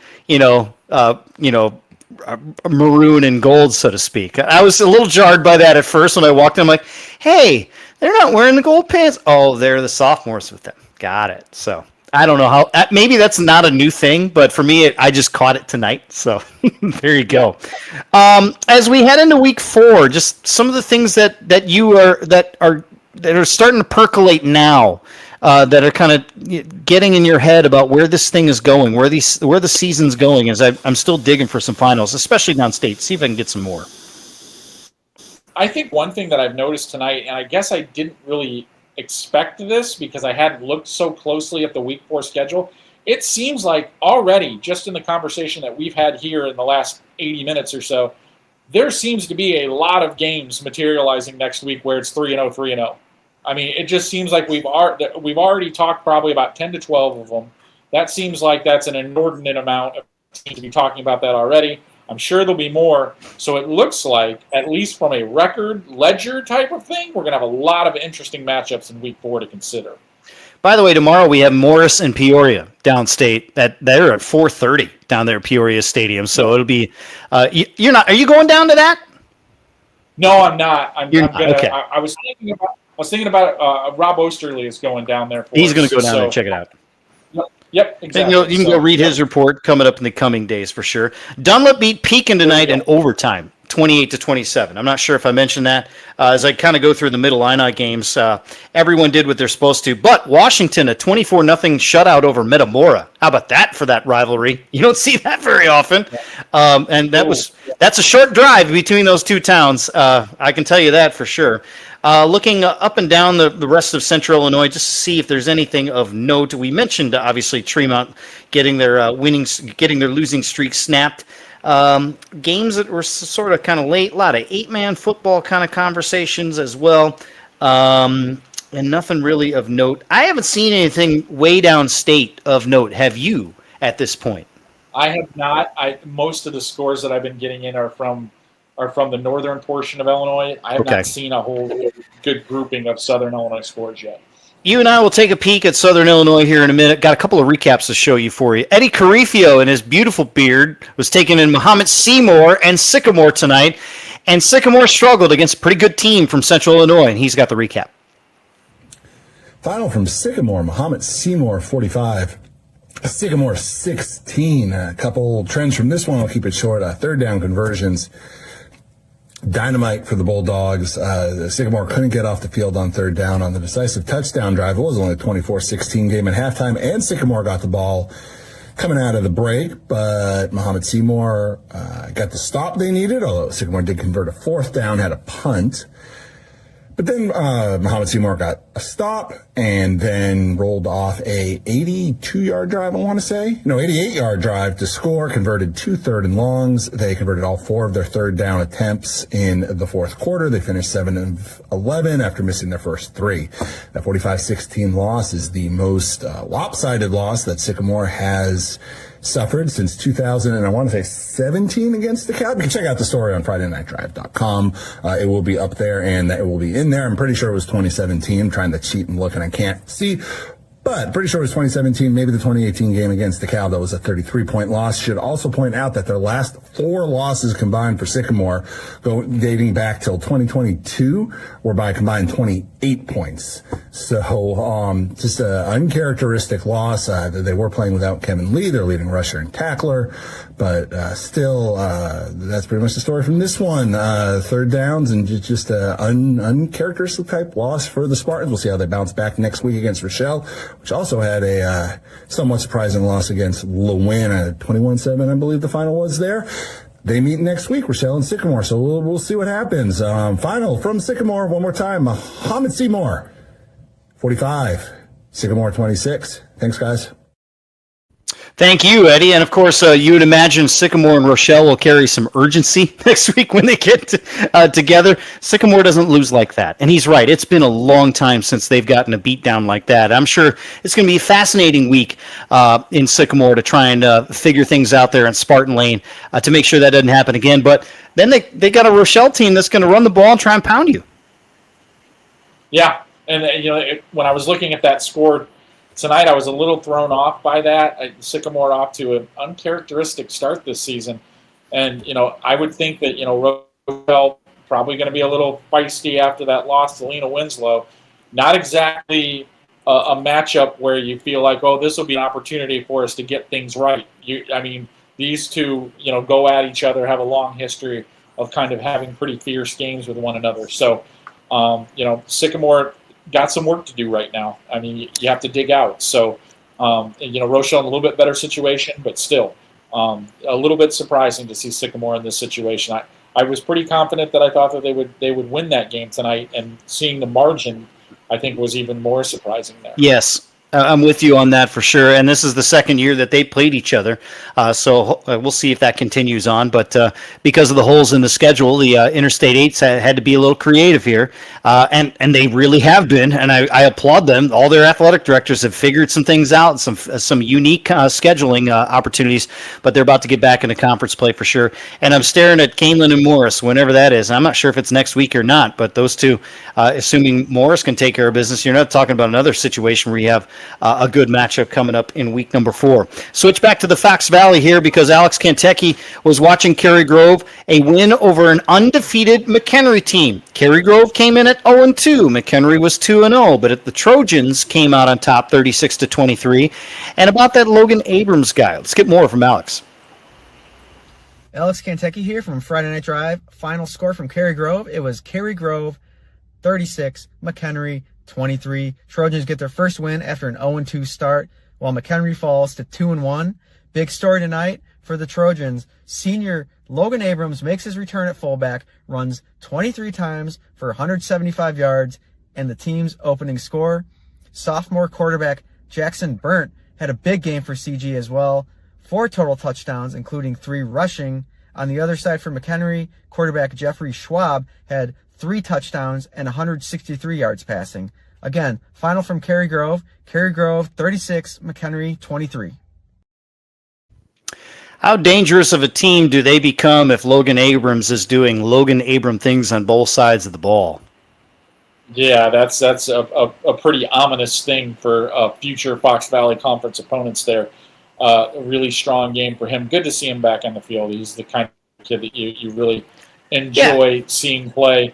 Does it the right way, and I was glad to see he was back. I was also appreciative once again of getting the heads up earlier today that he was back and started having some Eminem songs in my head, but whatever. Cary Grove, by the way, gets to 1-2. I don't have their schedule in front of me, but I'm looking at the standings here of the Fox Valley Conference. We talked about the Central Rockets and Prairie Ridge next week. Well, interesting thing about the Central Rockets, they've scored 52 points, which is 9th in the league. No, I'm sorry. Let me take that back. That is 8th in the league in terms of scoring, and they're 3-0. So they've been doing it with defense. Meanwhile, Prairie Ridge, 119 points. They've been rolling over everybody. And we haven't talked about this. Huntley is 3-0 quietly, and they've kind of snuck by last week with Dundee Crown has shown to be very competitive in the league this year for sure. But Huntley being 3-0, kind of sneaking around everybody here at this point. So those are the only teams that are 3-0. And as we talk about this game that's coming up at Rocket Hill in Burlington, definitely want to make sure that we don't forget about Huntley in that league for sure. Is there anybody? I'm just cruising down the standings here to try and figure out who is 3-0 that I did not expect to be 3-0, or who's standing out among them. Is there anybody that you are just now kind of seeing through, other than the ones that we've talked about, being 3-0 at this point? You're like, wow, okay. I got Farmington at 3-0. I did not really expect a Farmington to be 3-0 for sure. I'm looking way downstate at this point. But even teams like, you got Richland County at 3-0. You got Marshall down there in that little Illini at 3-0 so far. What jumps off the page? I think the list for me would be, just looking at it real quick here, Oakwood, Riverside Brookfield is another school that's off to a 3-0 start. Romeoville, like we mentioned before. Yep, we talked about them. East is on that list. Sandburg, off to a nice start. They're 3-0 as well. That's another team that I wouldn't have guessed that, just based on some of the teams that they played. Oak Lawn Community is another team at 3-0. They are 3-0. But it's been a while since they've been 3-0. Woodstock did win that game over Harvard. 3-0 there too. That's a program that has not been there for a while. So like I said, there's a lot of them. I mean, I have not gotten all the scores in at this point, but I've already got the ones that I have in. I've already got about 50 of them that have already 3-0. So I got more downstate. Yeah, that's another 3-0 team. How about the Staunton Bulldogs out of South Central Conference? They're 3-0, and they kind of had a dip in the last couple of years after appearing in the state championship game a couple of years back. Staunton and Vandalia both 3-0 down there. Let's see here. Just Oak Forest is 3-0. And that's another team that I was like, well, let's see if they can figure things out too. And they played rather well in doing it. They have not been struggling to get there. That's for sure. They've been winning comfortably.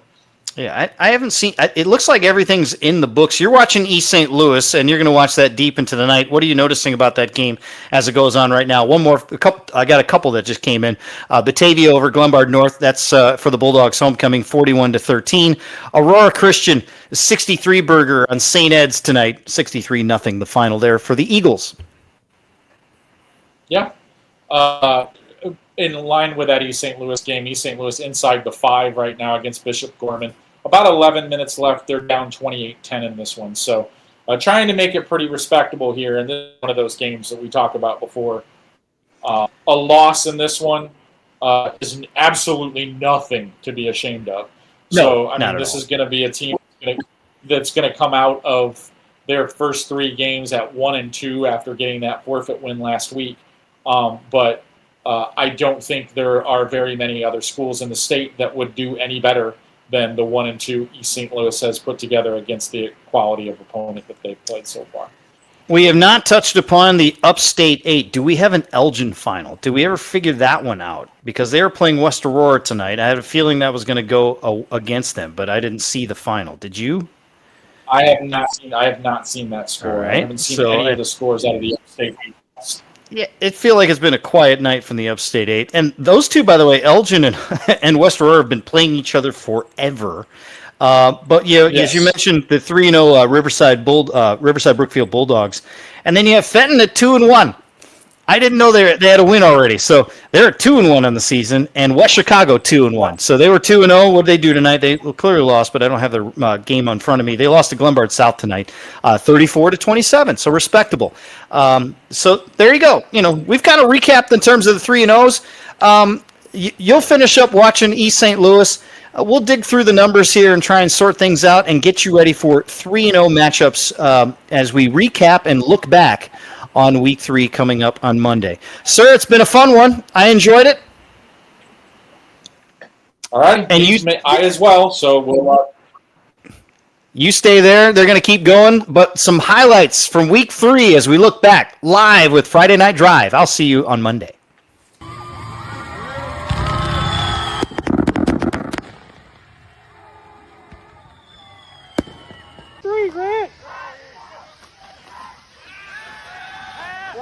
Throw it!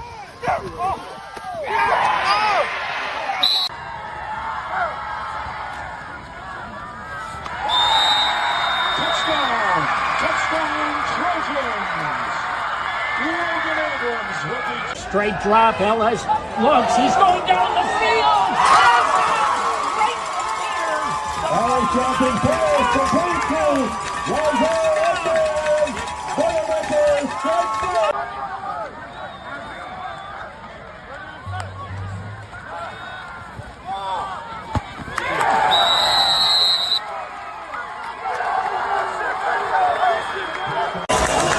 Fourth and goal from the 2-17, nothing Muhammad Seymour leads.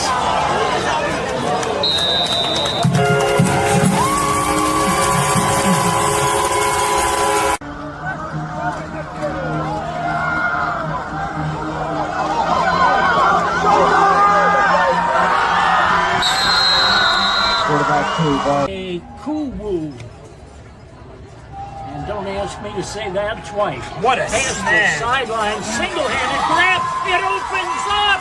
Touchdown. Cole. Melvin Cole, ladies and gentlemen. He takes that and goes 26 yards to the house.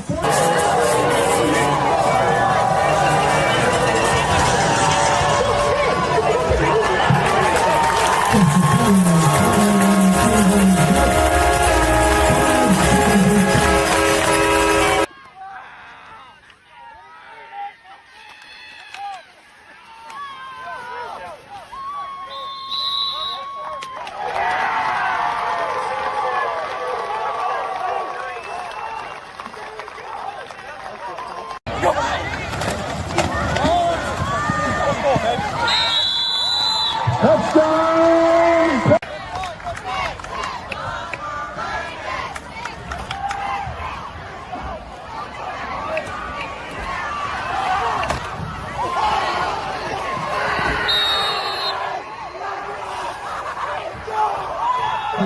For the score.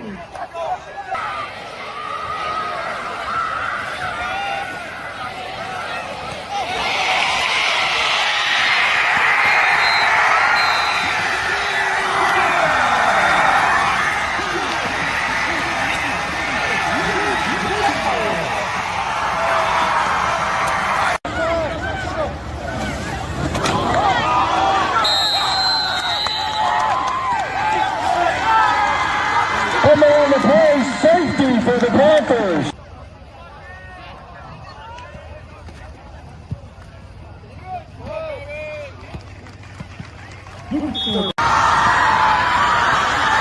Go crazy! Go!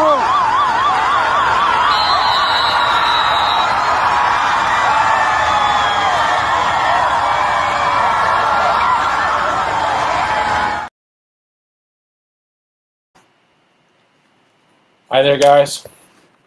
Back now to go through some scores. I got a lot of them in early tonight, so we may not be here that long tonight, but happy to break down the scores with you that have been hanging around for this. Fun night. Not a lot of shocking results, but definitely an interesting night. So what we usually do here is we start at the top of the conference list and work our way down, and that's what we're going to do. But like I said, I got a lot of Northern Illinois scores already put in, so this may not be that long tonight. We'll see. Happy to do this. Happy to break this down with y'all. So I'm going to start with the Apollo like we always do. I did not get like I said, did not get a lot of scores from Central and Southern Illinois in the base, but I got a lot of the other ones in. So Charleston loses to Carterville. And change over the comments here so I can help you guys out. You can help me out if you can. Westmont did not end up getting a game, Levi. Jeez. Those are some impressive stats for Dixon. All 5 TDs first quarter. Dixon scored on all 10 possessions they had tonight. My goodness. Okay.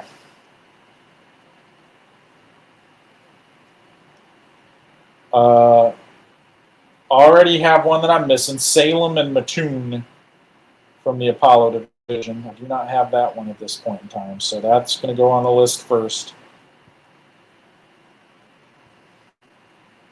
But I think we have like a total of less than 100 games that I'm hunting right now, and that for this early, that's incredible. Thank you, Levi.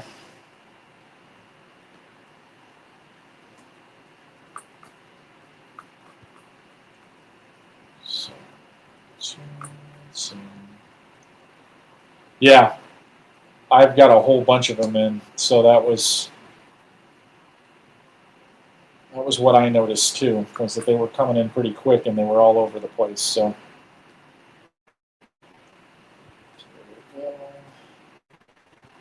Freeburg 22. I think it's viable to be worried about them. I mean, primarily because of what they have left on their schedule. I mean, they have.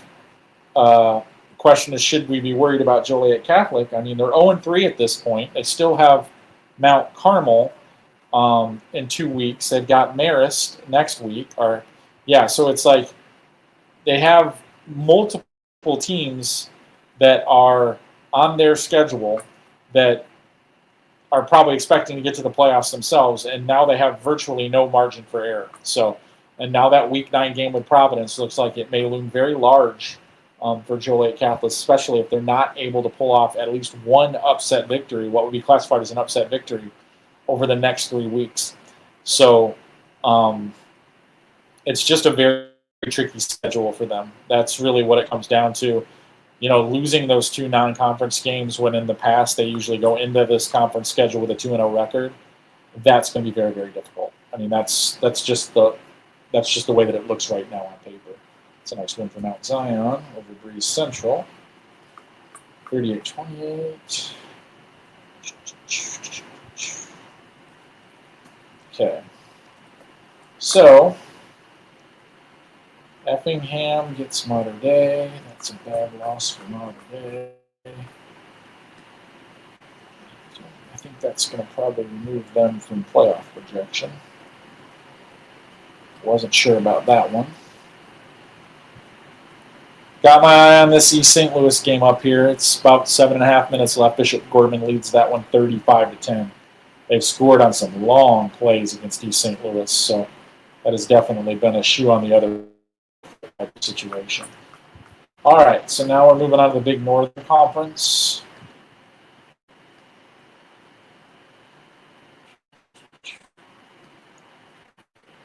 I know I saw this one earlier, but if somebody could fill me in on a St. Bede North Boone score, I didn't document it at the time. I know that North Boone won, but if someone has that score, I'd appreciate it.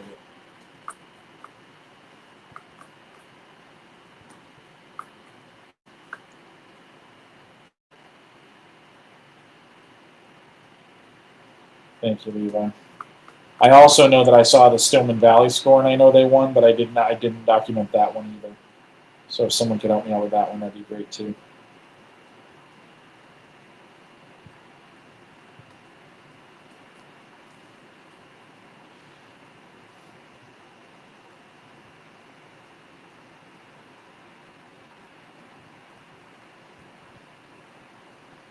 Thank you very much.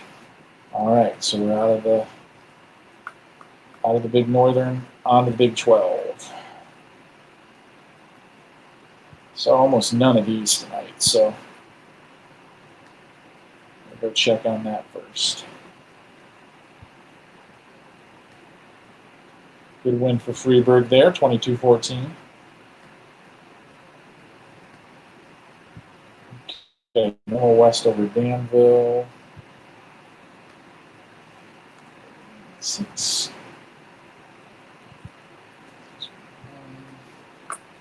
Rebel Community over Urbana, 55-7.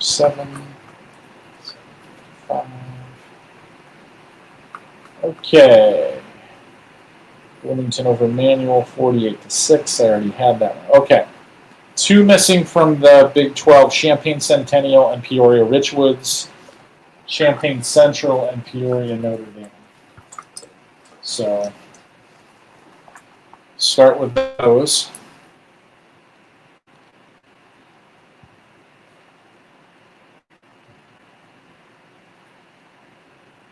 Thank you, Levi. 46-0.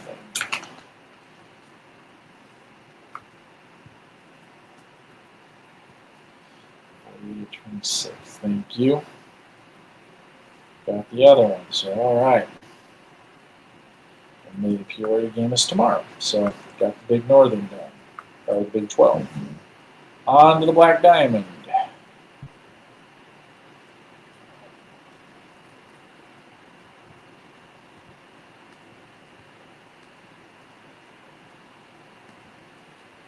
Okay. As of right now, I have not seen a Johnston City score. So if anybody has that, that would be helpful. Johnston City and Edwards County. Fairfield, 24-12. And then Hamilton over White County. So that's a good win for them. 16-32. All right, so missing Black Diamond score is Johnston City and Edwards County.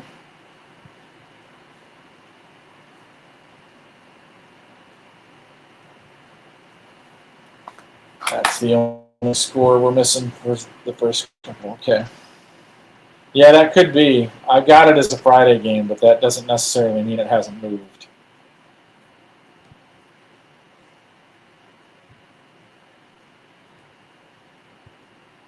Okay, on to the Cahokia, Illinois. I have not seen a Chester West Frankfort score as of yet.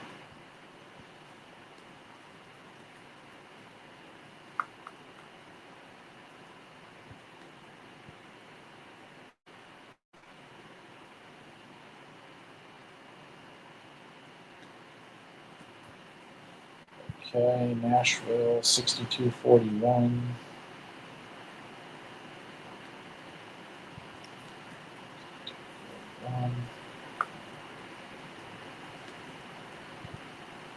Hayworth wins that one 48-0.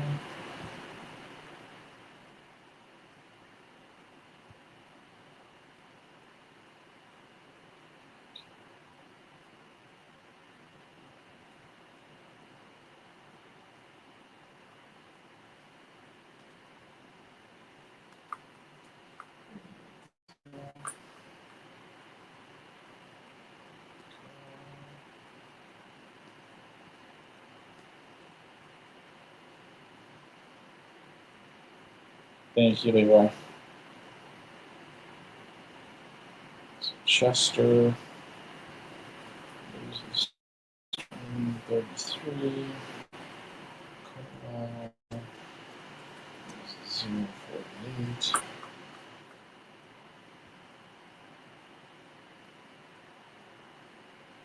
Agreed. Surprising 3-0 for West Frankfort.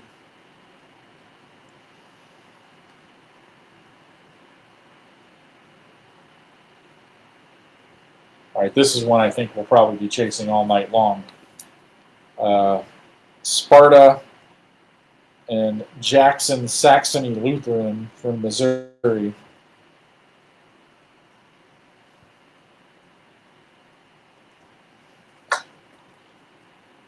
Columbia all over Redbud. Nashville loses that one. Trenton Wesleyan loses that one. Okay. Columbia 54-13. Okay.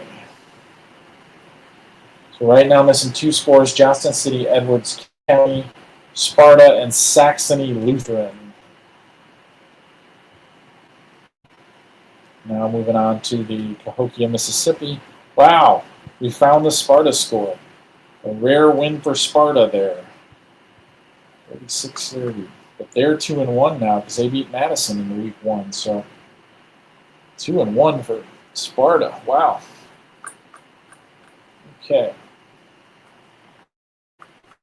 So now I'm looking for Roxana and Civic Memorial.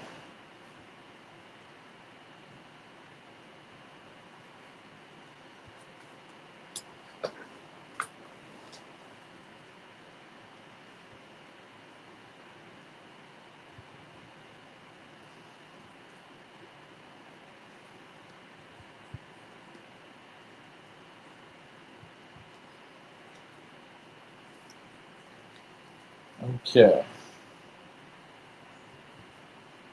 Thank you, Leroy. And now I'm looking for the only Catholic game I think that I have not found from this evening. Bennett and De La Salle.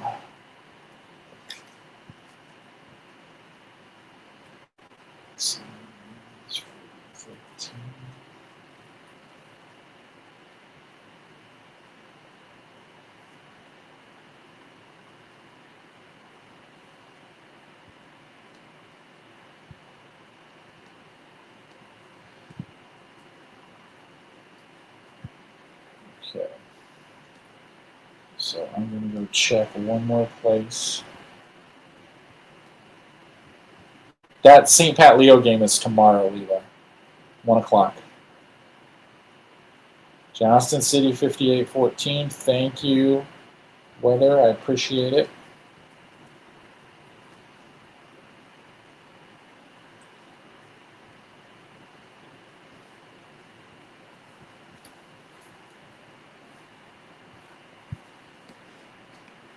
So right now, the only score that we're missing so far is Bennett and De Sal. Everybody else we've gotten in.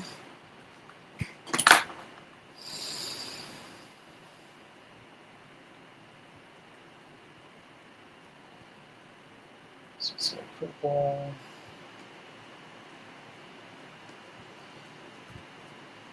Still don't have the Bennett score in my other sourcing. Okay. All right, so now we'll move into the Central State 8. Leave that Bennett score dangling out there for a little while. I haven't seen much from the Central State 8 tonight. I might need some help here. And I will. So I need both a Decatur Eisenhower Glenwood score and a normal U High Decatur Max score.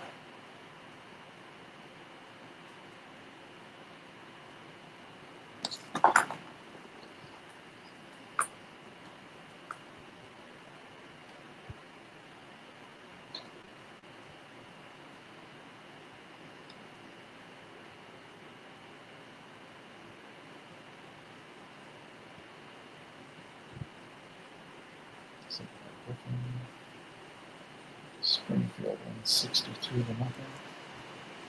Ooh, that's a nice win for DMAC.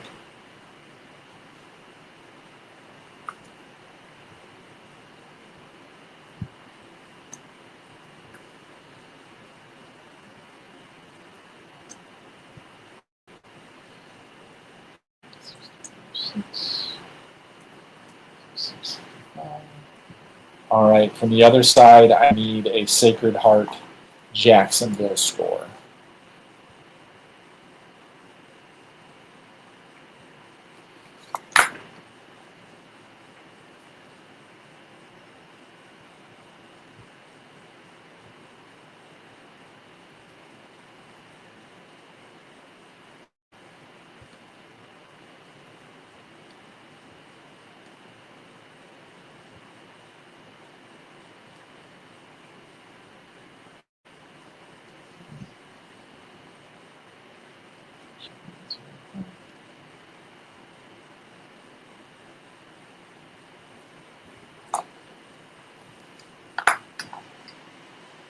I agree.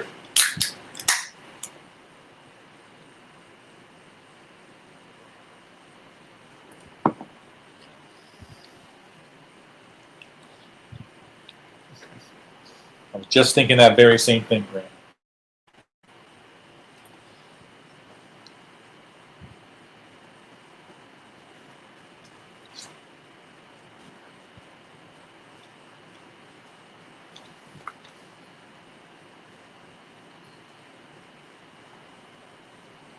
Okay. So now I'm into the Central Suburban North, and I'm looking for a Maine East Wheeling score.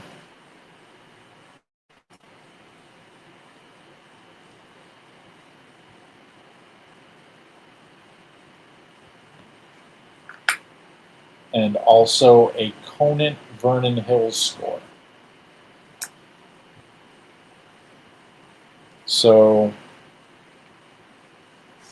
right now I have 3 games that I'm looking for: Bennett, De La Salle, Maine East Wheeling, Conant Vernon Hills.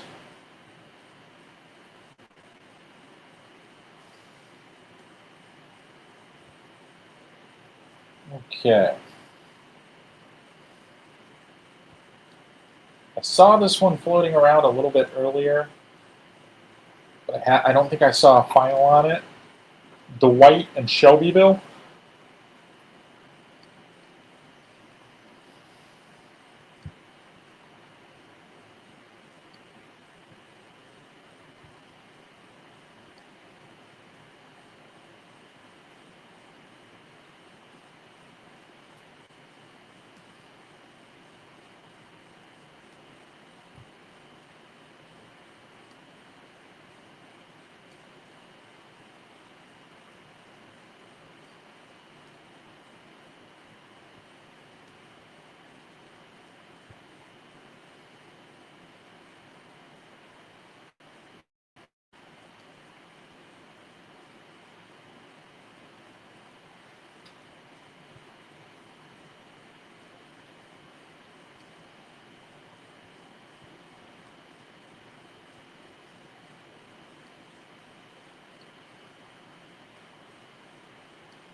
No, still documenting Dwight and Shelbyville as a missing score at this point in time. Okay. Thank you for the Bennett score. Appreciated. Kind of what I expected, but can't book it until it's final.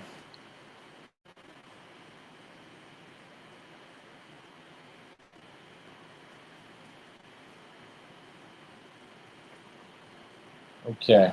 So, three games, Maine, East Wheeling, Conant, Vernon Hills, Dwight, and Shelbyville as we move into the Chicago Public League.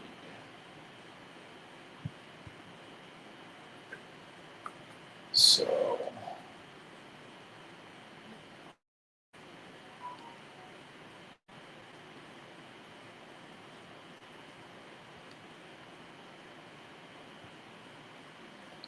all right, I'm looking for Clemente and Hubbard out of the Public League.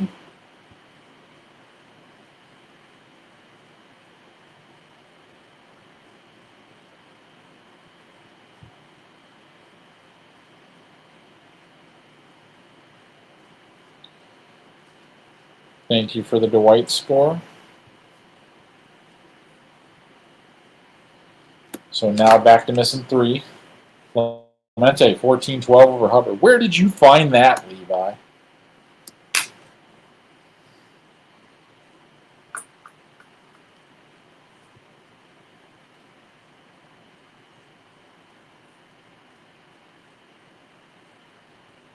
Really? They had it up. Okay.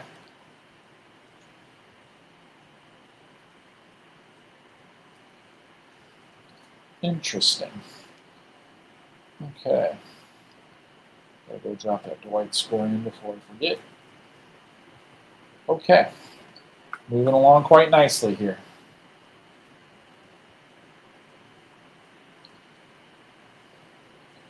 Wheeling over Maine East, 46-0. What?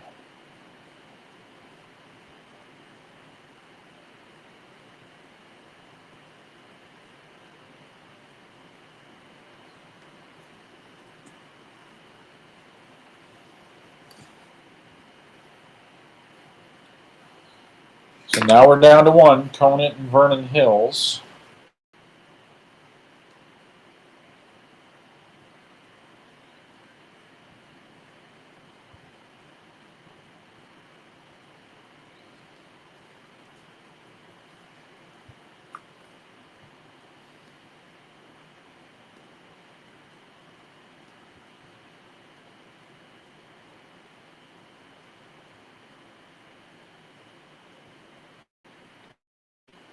Okay. Looks like Phillips and Noble Johnson out of the Public League is my next mystery score.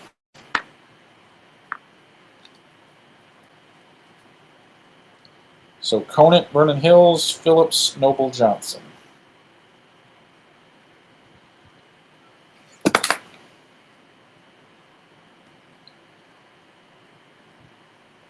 Phillips 47-0. Thank you.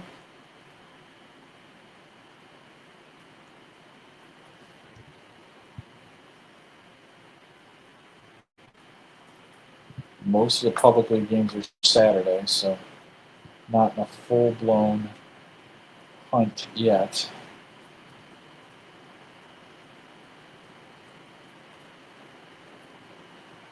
But I lied. Hyde Park and Lindblom are the next one that I'm looking for.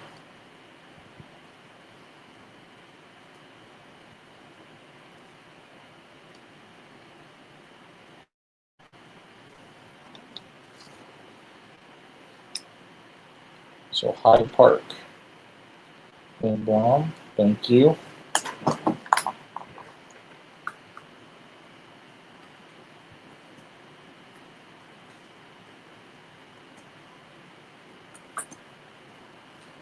Okay, so I will take it because I think that's all the Public League scores from today. It is.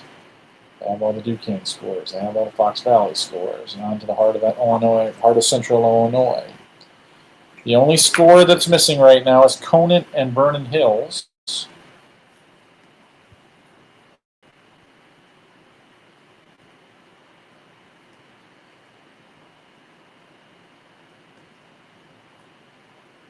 Nice win for Tuscola there. It does. That doesn't shock me, Levi. That 3. It does look a little weird, but yeah, I think it's okay. I've seen it. I've seen it confirmed in 2 places that I trust.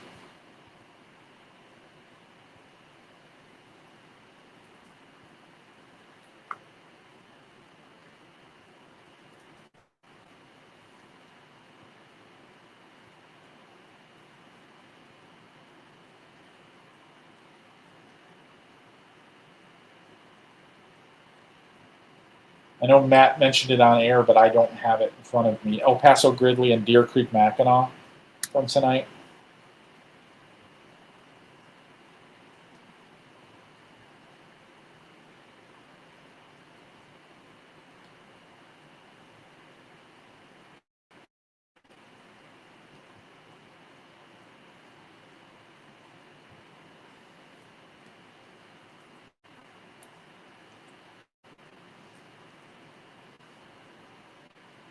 Yeah, I did see the 5-3 score. It was 2-0 at halftime in that game between Sandburg and Naperville Central.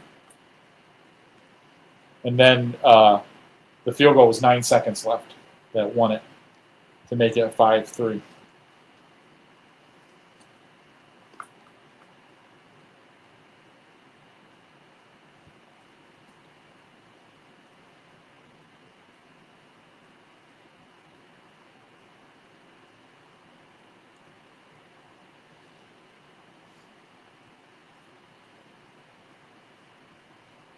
So now I'm looking for Ridgeview and Fisher.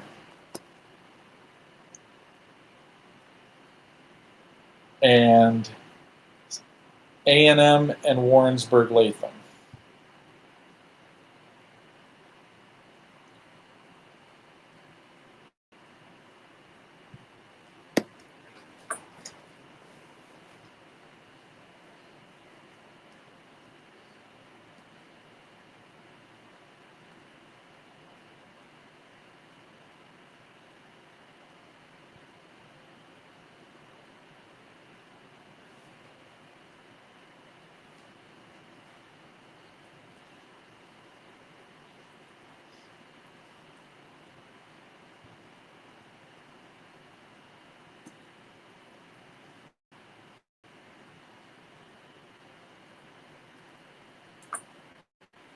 Okay, so that puts us at A&M and Warrensburg-Latham. Okay.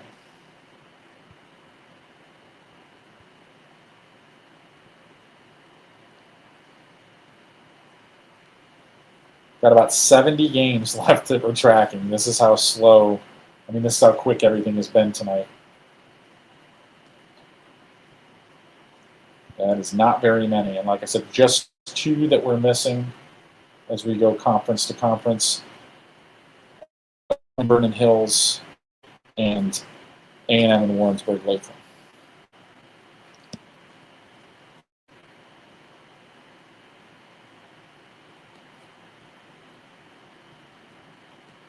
Okay. St. Joe Ogden wins 51-6. Central. Paxton is 48-22 over Pontiac.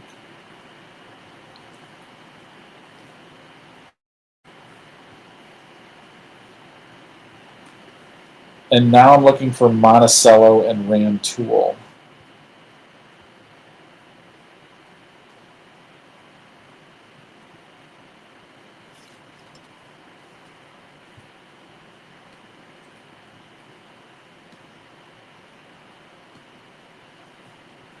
Okay, Central. Monticello 36-14. Thank you, Levi.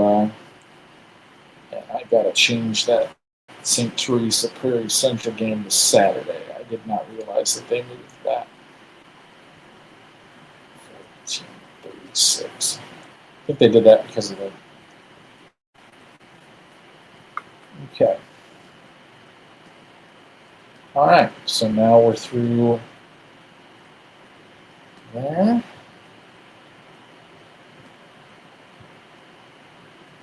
Okay, so now I gotta go to freelance. See what we can find there. Okay. All right. So looking for Belleville, Altoff, and Belleville East.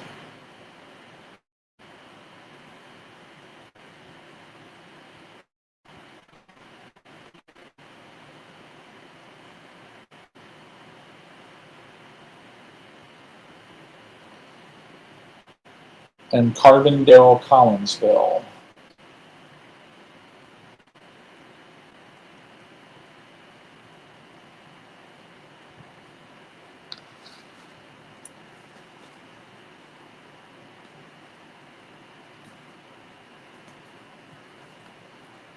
Okay.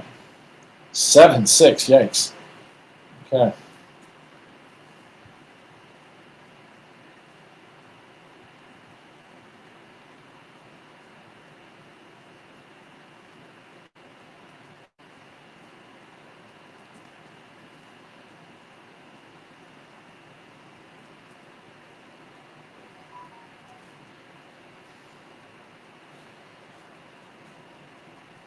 Okay. So let's go back up to the top again.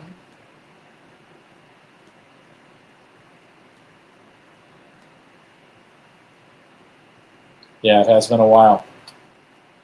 Good call. First regular season all-top loss since 9/15/23. That seems about right.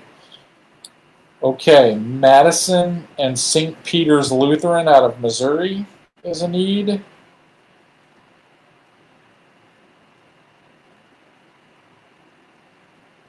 So Conan, Vernon Hills, A&M Warrensburg Latham, and Madison St. Peter's Lutheran from Missouri.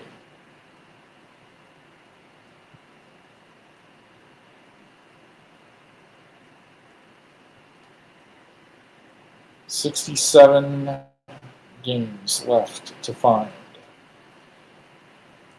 I believe it was 47-0, Levi. 49-0, I'm sorry. Coal City over Bloom tonight. Now on to the Lincoln Prairie Conference. Argenta 45-7.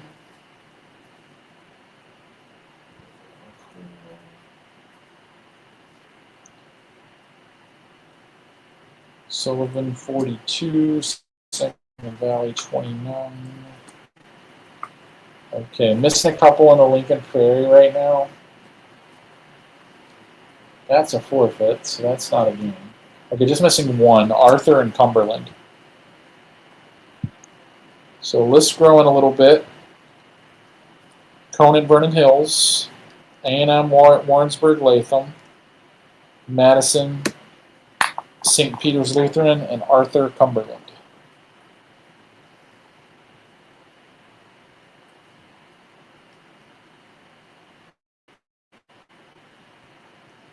That is tomorrow's game. Thank you, Levi. Nokomis, Tri-County was moved to tomorrow. It's tomorrow night.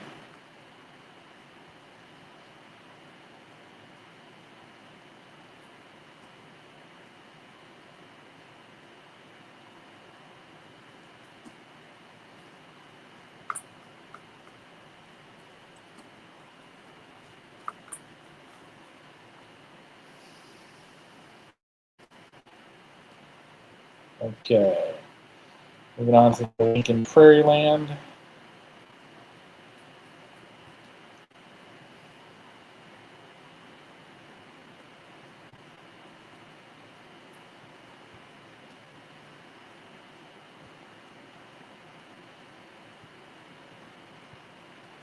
Okay, looks like we're missing a bunch from here.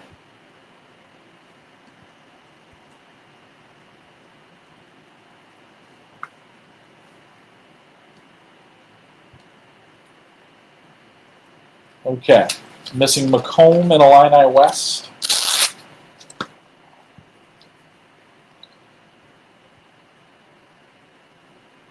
I know Matt read it on the broadcast. I know that Hamilton beat Abingdon, but I don't know the score. Bureau Valley and Knoxville.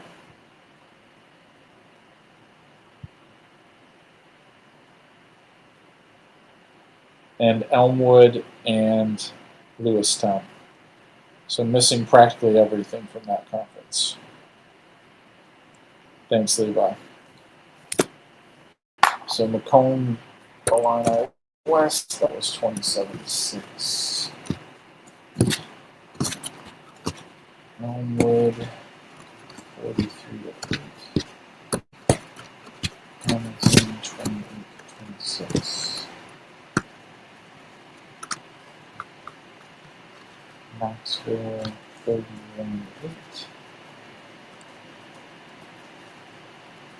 This team loses 43. Macomb, 27-6.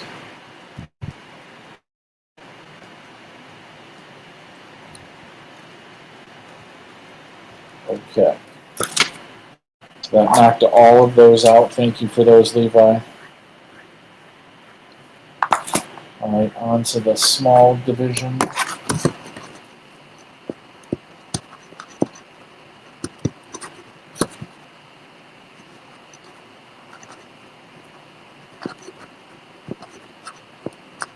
Okay, Astoria wins 20-6.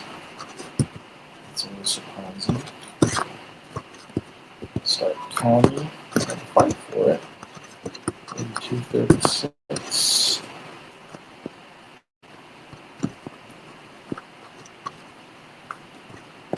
Rushville and then double overtime thriller over Princeville. Nice win for them. Okay. Alright.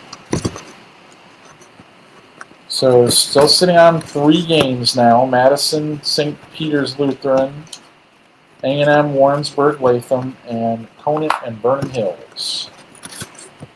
On to the Little Illini Conference.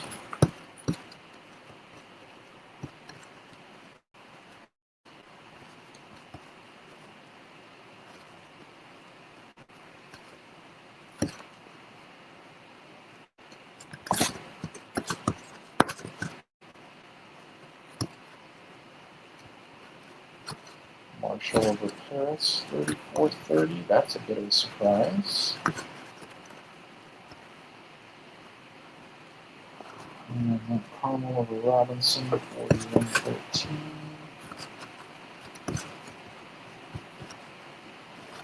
And then the Newton games on Saturday now.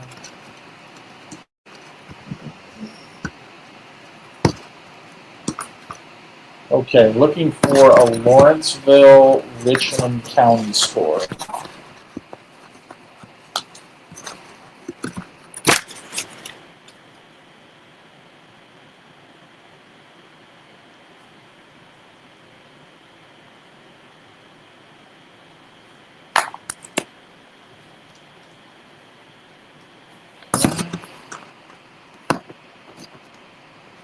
Richland County wins that one 57-14.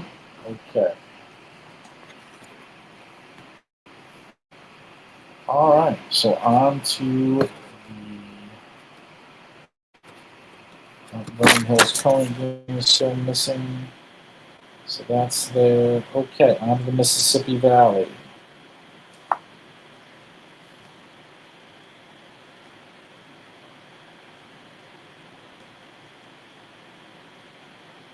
Okay, looks like we're missing a couple of these. Waterloo wins 45-21 over Centralia. Trumwood wins 14-0 over Alton. School 36-0 over River Gardens.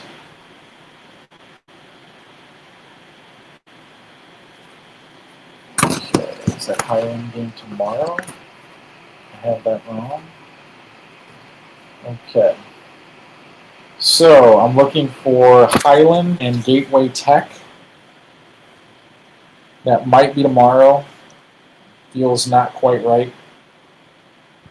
and Jersey and Harrisburg.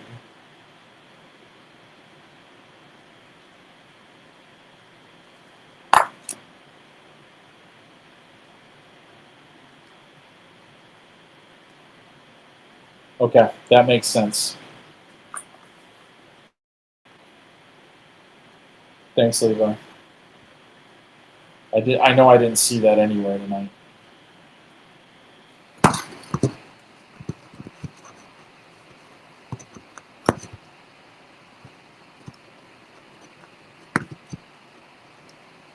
I'm having a hard time in that conference, reading it week to week right now.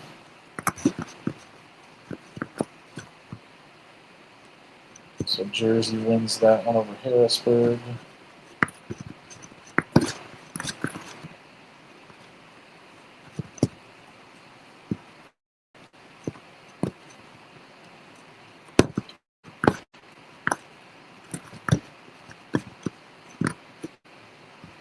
Wow, I'm just shocked at how quickly these are coming in tonight. Down to 48 games now that I don't have inputted.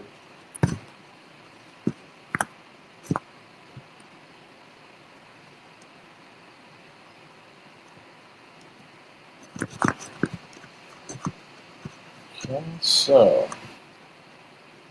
let's put in the NYC scores. Dakota loses 48-8. Stockton 48-8.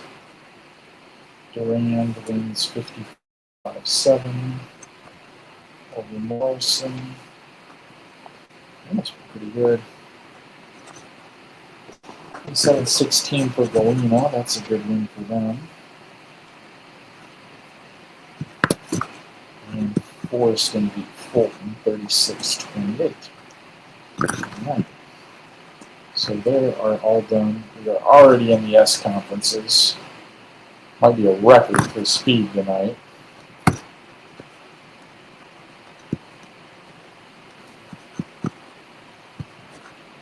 On to the Sangamo.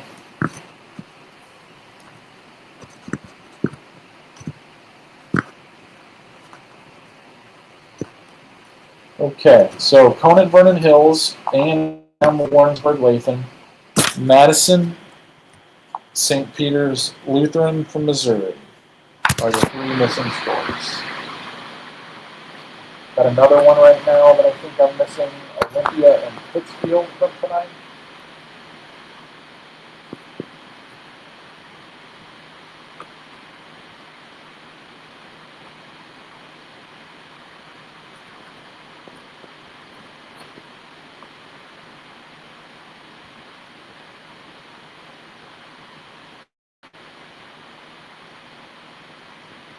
Ravensville wins 48-0.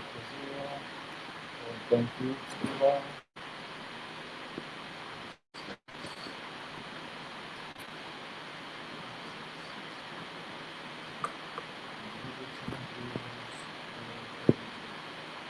Okay. On to the Southern Illinois River to River.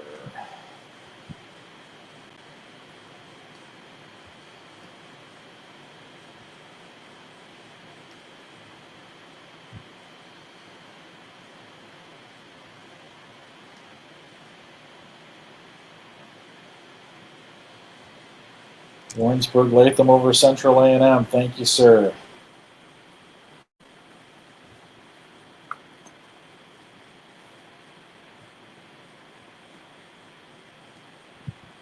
Okay. So Conant Vernon Hills, Madison St. Peter's Lutheran are the ones that I'm missing right now. And that leaves us at a ridiculously low number of games for this early.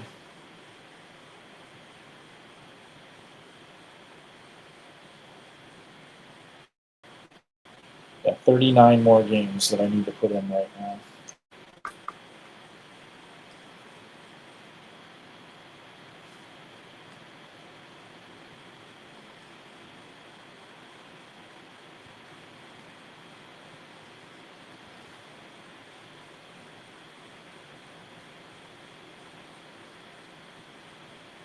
No, that game actually got played on Thursday.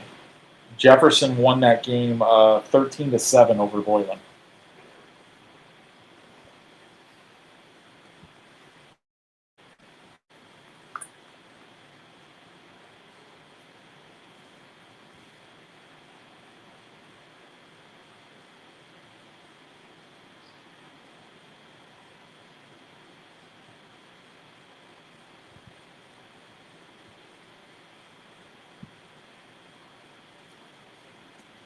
Okay, so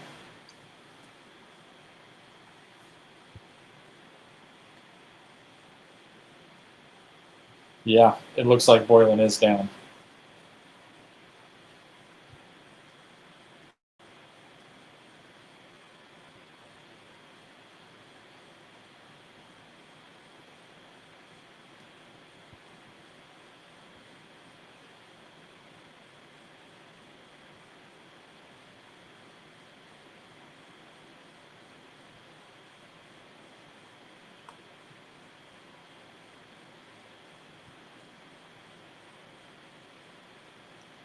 Stuck on something right now. I'll get caught up here in a second.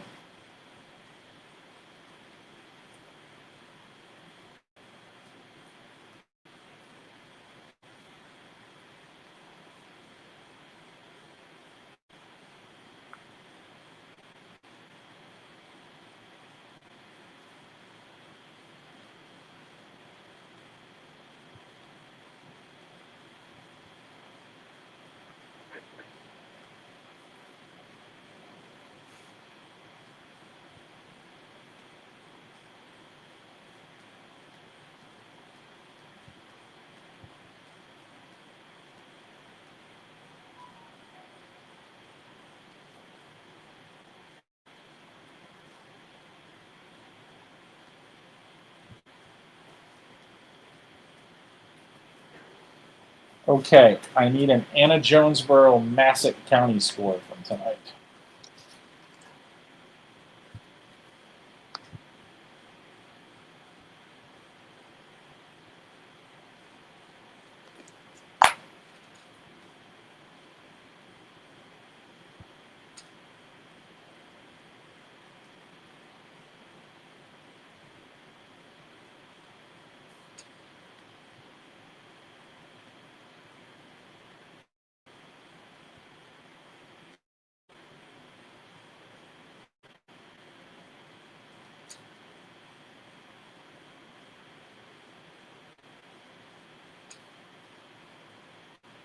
East St. Louis lost 35-10 in that showdown with Bishop Gorman. Bad night for the Southwestern Conference as a whole. Edwardsville tried to rally. They were down big against Jackson, Missouri. They ended up losing that game as well. So other than Belleville East, I think the Southwest Conference lost all of their games. So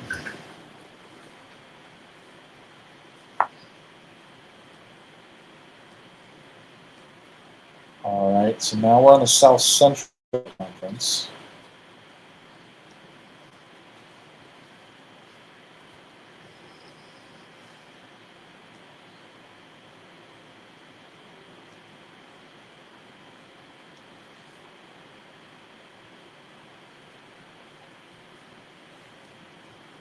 With Mac wins. Southwestern. Vandalia wins over Pima.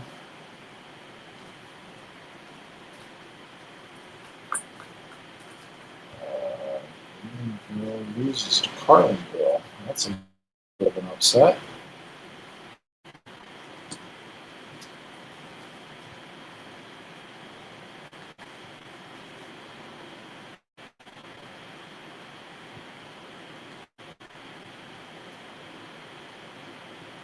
Nine 24. Staunton over Litchfield.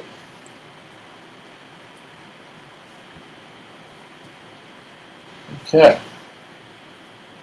Now we go to the South 7. Wow. Just flying.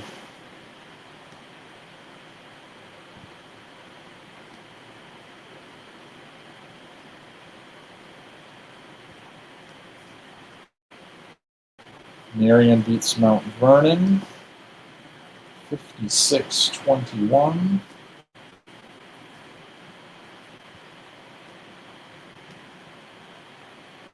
Okay. Once again, to repeat the scores that I'm missing: Conant and Vernon Hills, Madison and St. Peter's Lutheran.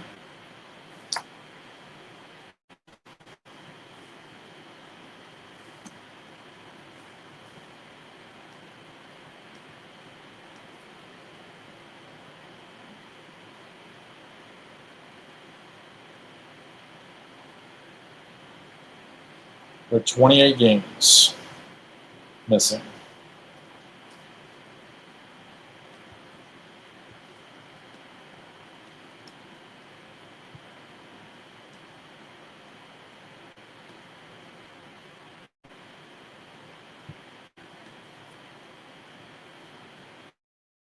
Okay, and one of those games that I do not have, Spring Valley Hall and Mendota.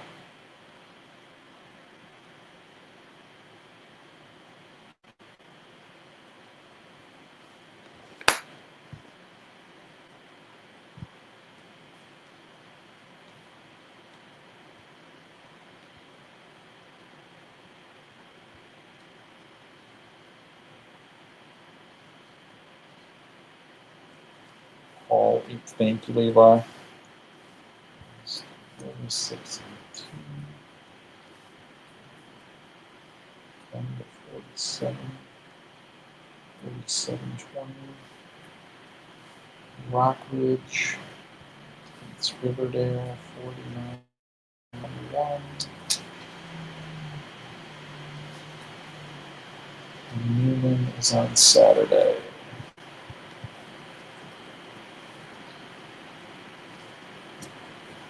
Okay.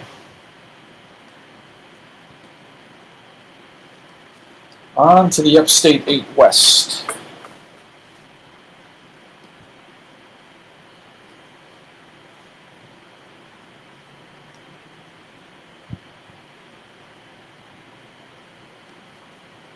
Okay, we're missing quite a few here, it appears.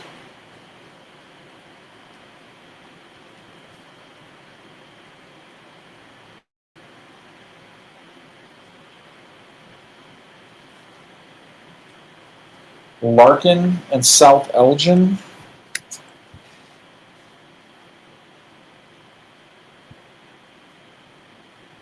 Streamwood, East Aurora.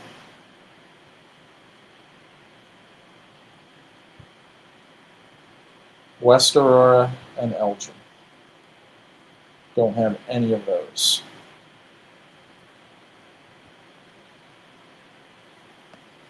Okay, South Elgin 55-13 over Larkin. Thank you, Levi. Streamwood 27-7 over East Aurora.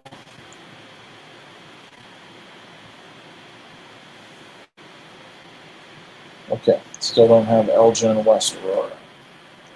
Thank you for the two that you do have, Levi. Appreciate it. Okay. On to the Vermilion Valley.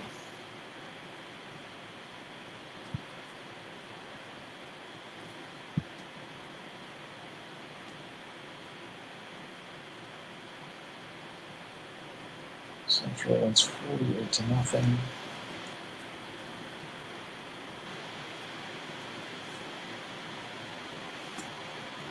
Looking for Bismarck, Kenning, and Hudson.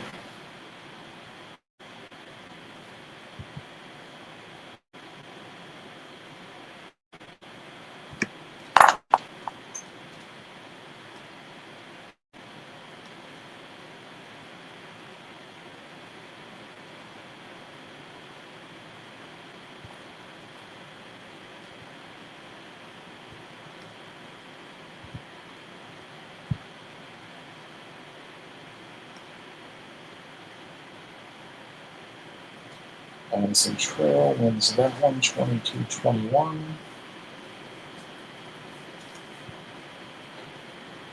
Bismarck Kenning 40-6 over Houston. Okay. On to the Western Big Six.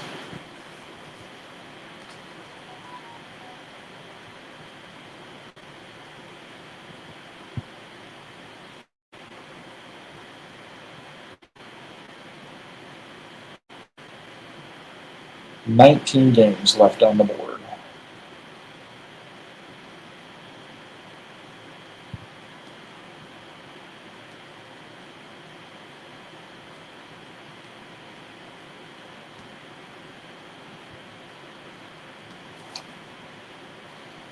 Thank you, Levi. 40-16 over Elgin. All right, I need a Galesburg East Moline United score.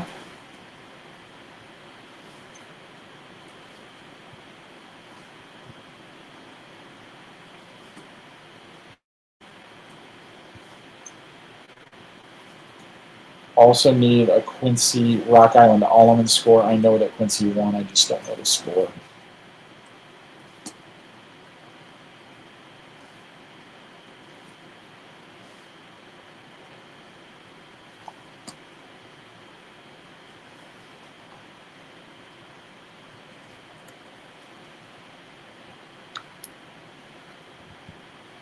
Thank you, Levi.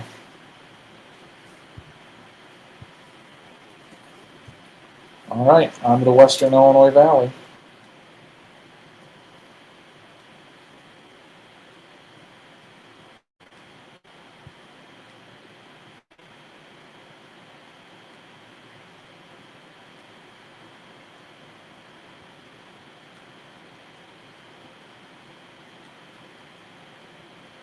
Brown County and Route is tomorrow. That is indicated. Okay, so I'm missing 2 scores here. And from the north, I'm missing Beardstown and Mendon Unity.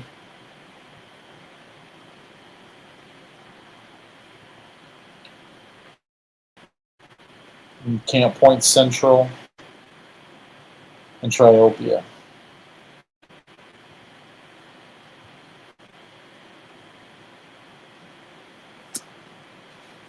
It's 40-19.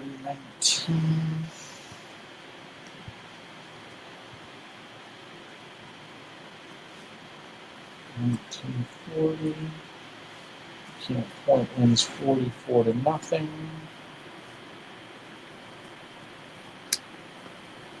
Okay.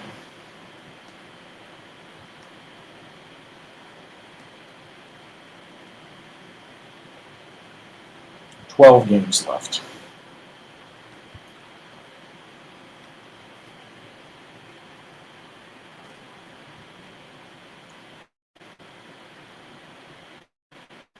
Carrollton over Greenfield, 13-7.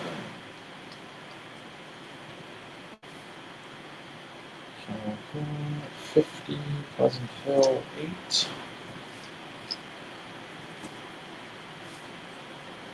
The other one is Saturday. Checking that to be sure. It is. Okay. All right, circling back to a couple of conferences that I missed earlier. Once again, the only scores that I'm missing currently are Vernon Hills and Conant, Madison, and St. Peter's Lutheran. So, Northern Illinois and Mid-Illini conferences were ones that I doubled back from. So you've got a little to put in there, but thought I was going to make it before midnight, but we're not. I'll take it. 6, Freeport over Belvedere, 20-9. 20. And then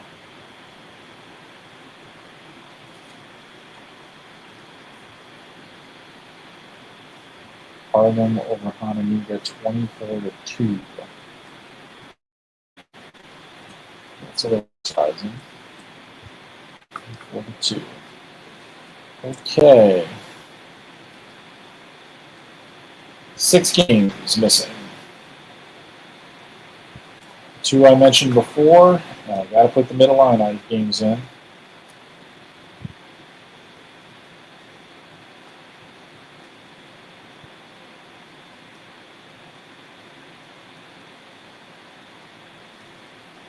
Okay, looking for a Limestone East Peoria score.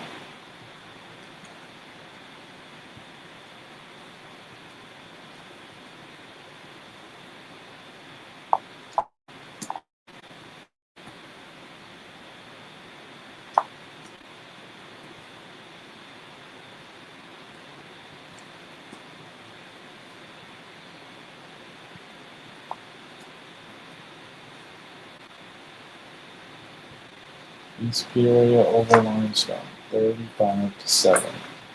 All right. Wow. Mind blown. 12:01. I've never done it that fast. 2 scores. I'm going to throw them out there on Twitter, see if anybody has them. But Vernon Hills and Conant and Madison and St. Peter's Lutheran are the only scores that I'm missing. So, all right, guys, that'll do it. Oh, thank you, Brian. 21-0. So I'm only missing 1 score. This is crazy. All right. All right, guys. Everybody have a good night. Thanks for coming in.